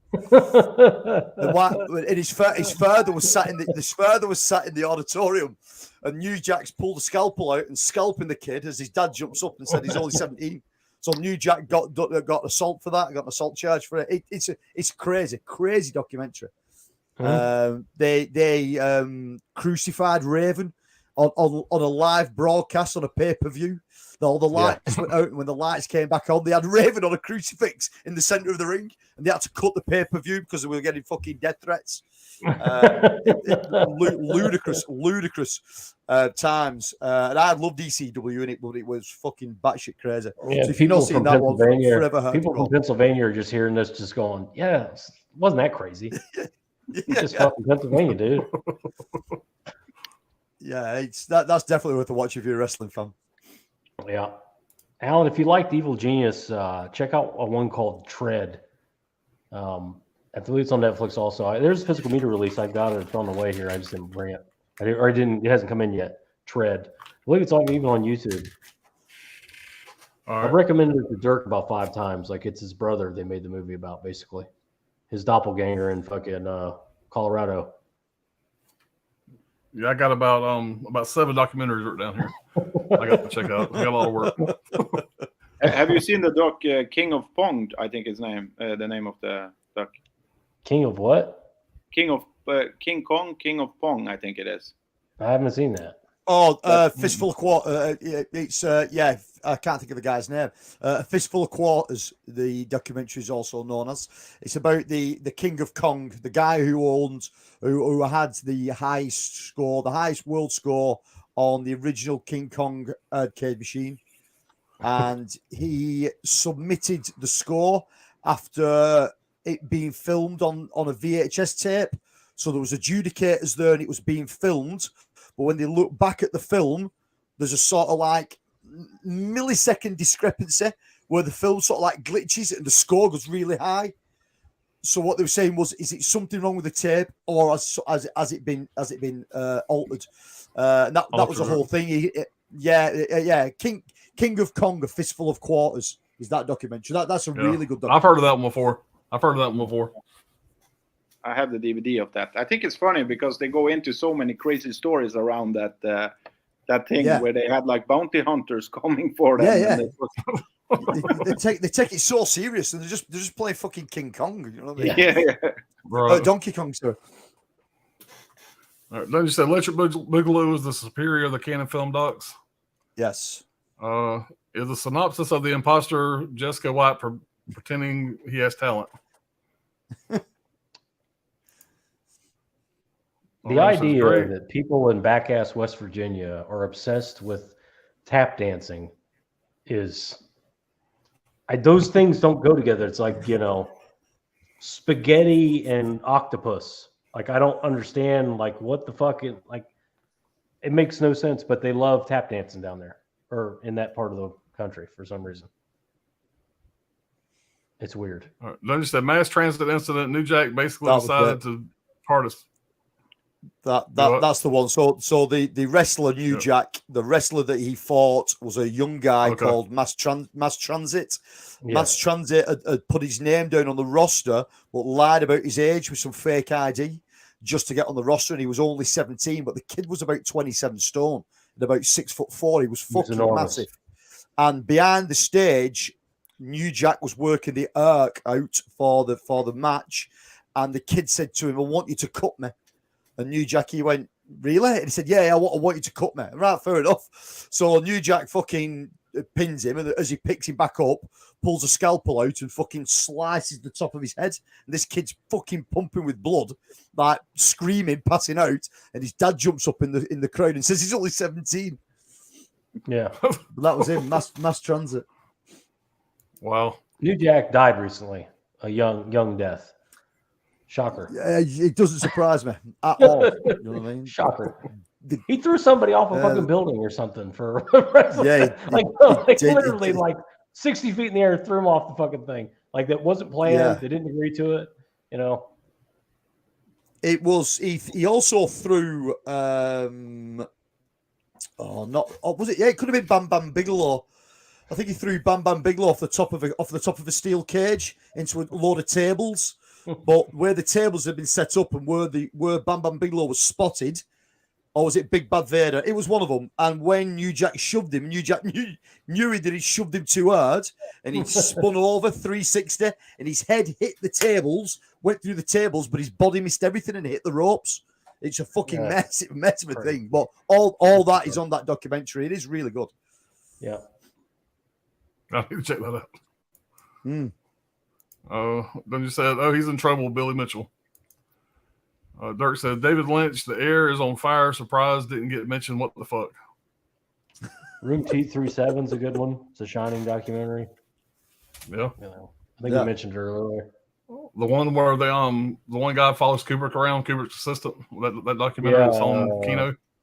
I haven't seen it yet. I have it here somewhere. I'm sure Dirk. Yeah, I got it too. It's over there. I didn't think about that one. Why the Gremlins, a puppet story, never get released? Yeah. Not sure. Well, guys, I guess we're going to wrap it on up here. We've been going for about 3 hours and 17 minutes. Not bad. Yeah. Anybody else got anything they want to talk about or promote or anything coming up? Monday, we're going to do a WTF. We're going to do a WTF Monday on Pearl. Me, Alan, Gizmo, Anthony, and Dirk. And then the following Sunday is coming not tomorrow, but this coming Sunday at 9 p.m. Me, Alan, Vinicio, Chuck, Gore Forever, Gizmo, and Brian Goes Blue are going to do our top 5 favorite Vinegar Syndrome releases. That's going to be a lot of fun. That'll be a fun one. That'll be a fun one. And I still got the year 6 of the Scream Factory with Dead Pit coming up. We're still trying to lock down a date, whatever, but it'll be sometime this month, probably the last Sunday of the month, I'm guessing. So me and Born to Be Rad and Uncle Bill and Dead Pit will be doing that. So I'm really looking forward to that one. Cool. And so we got some fun stuff coming up. So. And I will, for the first time, recommend something on my channel. I actually watched all the Harry Potter and fucking what's they called fantastic shit this Christmas, and I'm going to do a ranking of those because I was forced by Issy, my girlfriend, to see all of them. Harry Potter and the fantastic shit. But, to be honest, without spoiling anything, I don't hate them. I actually enjoy them, but yeah, we'll see. There are some of them that was really hard to get through. Have you seen Harry Potter? Yeah. I watched them once with my son. I mean, I didn't give him due diligence I should have. Because I mean, I thought the acting was terrible in the first one. The kid acting was terrible, and I never grabbed me. I got the fucking the choo choo train over there, still in the box. I got all the fucking movies on 4K. I could watch them. I got them on Vudu on 4K. I could watch them on there because my niece's kids wanted them, so I bought them for them to watch them on my Vudu. But so I have no excuse. I need to sit down and watch them so I can say, you know, at least say I did. But I was like, it was one of those deals about my son was into them. I was in the room while he was watching them, but I wasn't paying attention. You know, I just wasn't into them. But I've never seen one of them, and I will die that way. But I will give props for one thing now, and it's the only children films that's made for the last 20 years I've seen that actually takes stuff seriously. There are no politics involved. There are no, like, how you say, like, they are not doing the kind of children acting like they are talking, like the grown-ups are not talking like children in the film and stuff like that. So I really enjoyed that part. It felt like a 80s, beginning of the 90s kind of family. Yes. There's no forced agenda with them. Yeah. You know what I mean? They float, they're quite fluid in the way they go. They're very long-winded and they drag out, but there's no forced agenda into it. It just flow quite. I mean, it's a big thing in our house, Potter. My wife loves the whole franchise. Yeah. My girlfriend do too. I'm not in love with them. Psycho Gorman's a great kids movie. Came out recently. Which one? Dirk says Psycho Gorman. Gizmo to slap himself in the mirror twice. Well, a Psycho Gorman, it wouldn't be a children movie in Norway. Yeah. Well, the kid actors and stuff in it, you know. Yeah, that's true. Yeah. Jamie says See, Harry Potter so much Jim's better right, than you would expect. And holy cow, does it get dark? Really dark at the end. Yeah, I've never seen. I mean, I've said they've all been on my TV, and I think whenever me and my son watched them, I think the last two hadn't come out yet. I think. I don't know, but like I said, I don't remember that much about them, so I'll check them out. Oh, I wouldn't call it horror like Jamie does, but I would say it gets darker. Yeah. Summer of '84. Yeah, it's more it ends up going more gothic. Summer of '84 is a fantastic film. What was that J.J. Abrams movie? 8mm or not 8mm? Super 8. Super 8. Super 8. 8mm is not a kids movie. Yeah, definitely not a kids movie. Yeah. Super 8's a great kids Super movie. 8's Super 8's a fantastic film. Fantastic film. But it just feels like an 80s throwback. Yeah. Summer of '84, I don't think anybody even gets killed, but it's still really good. The Harry Potter franchise is great. Yeah. Grew up watching them. I always loved them. And I'd rather play Russian roulette. So you got both sides of the coin there. Yeah. Well, guys, we're going to jump out of here. I have to go watch Pearl for the second time. I have watched Pearl one time before, but to get ready for that WTF on Monday night, I'm gonna get it, take my notes, do the Siskel and Ebert aspect to it, so I can talk about it, you know, with some intelligence on Monday. Yeah, Dirk swears it's ambiguous and there's stuff in there that we didn't see, so I'll go back through and do it again. Yeah, well, guys, it's been a blast. Thank y'all for hanging out. And yes, as always. Yep. So check out Fantastic Beasts. Who's never seen it? Gizmo's never seen Pearl. Oh, you've never seen Pearl? Okay. Have you seen X? You've seen X, right? Yeah. Go. All right. Well, yeah, that'll be fun. That'll be a fun thing Monday night, man. Looking forward to that one. You haven't seen it? Tony, you would like X. I've not seen Pearl. I've not seen X. X is a throwback. You'd like it. A little slow for you. A little slow for you, but when it picks up, I think you'd like it. I've seen Halloween Ends. In the screen. The last good. Don't deserve to be in the same sentence. All right, guys. It's been a blast. We're going to get out of here. Everybody good. Take care of it. See you soon.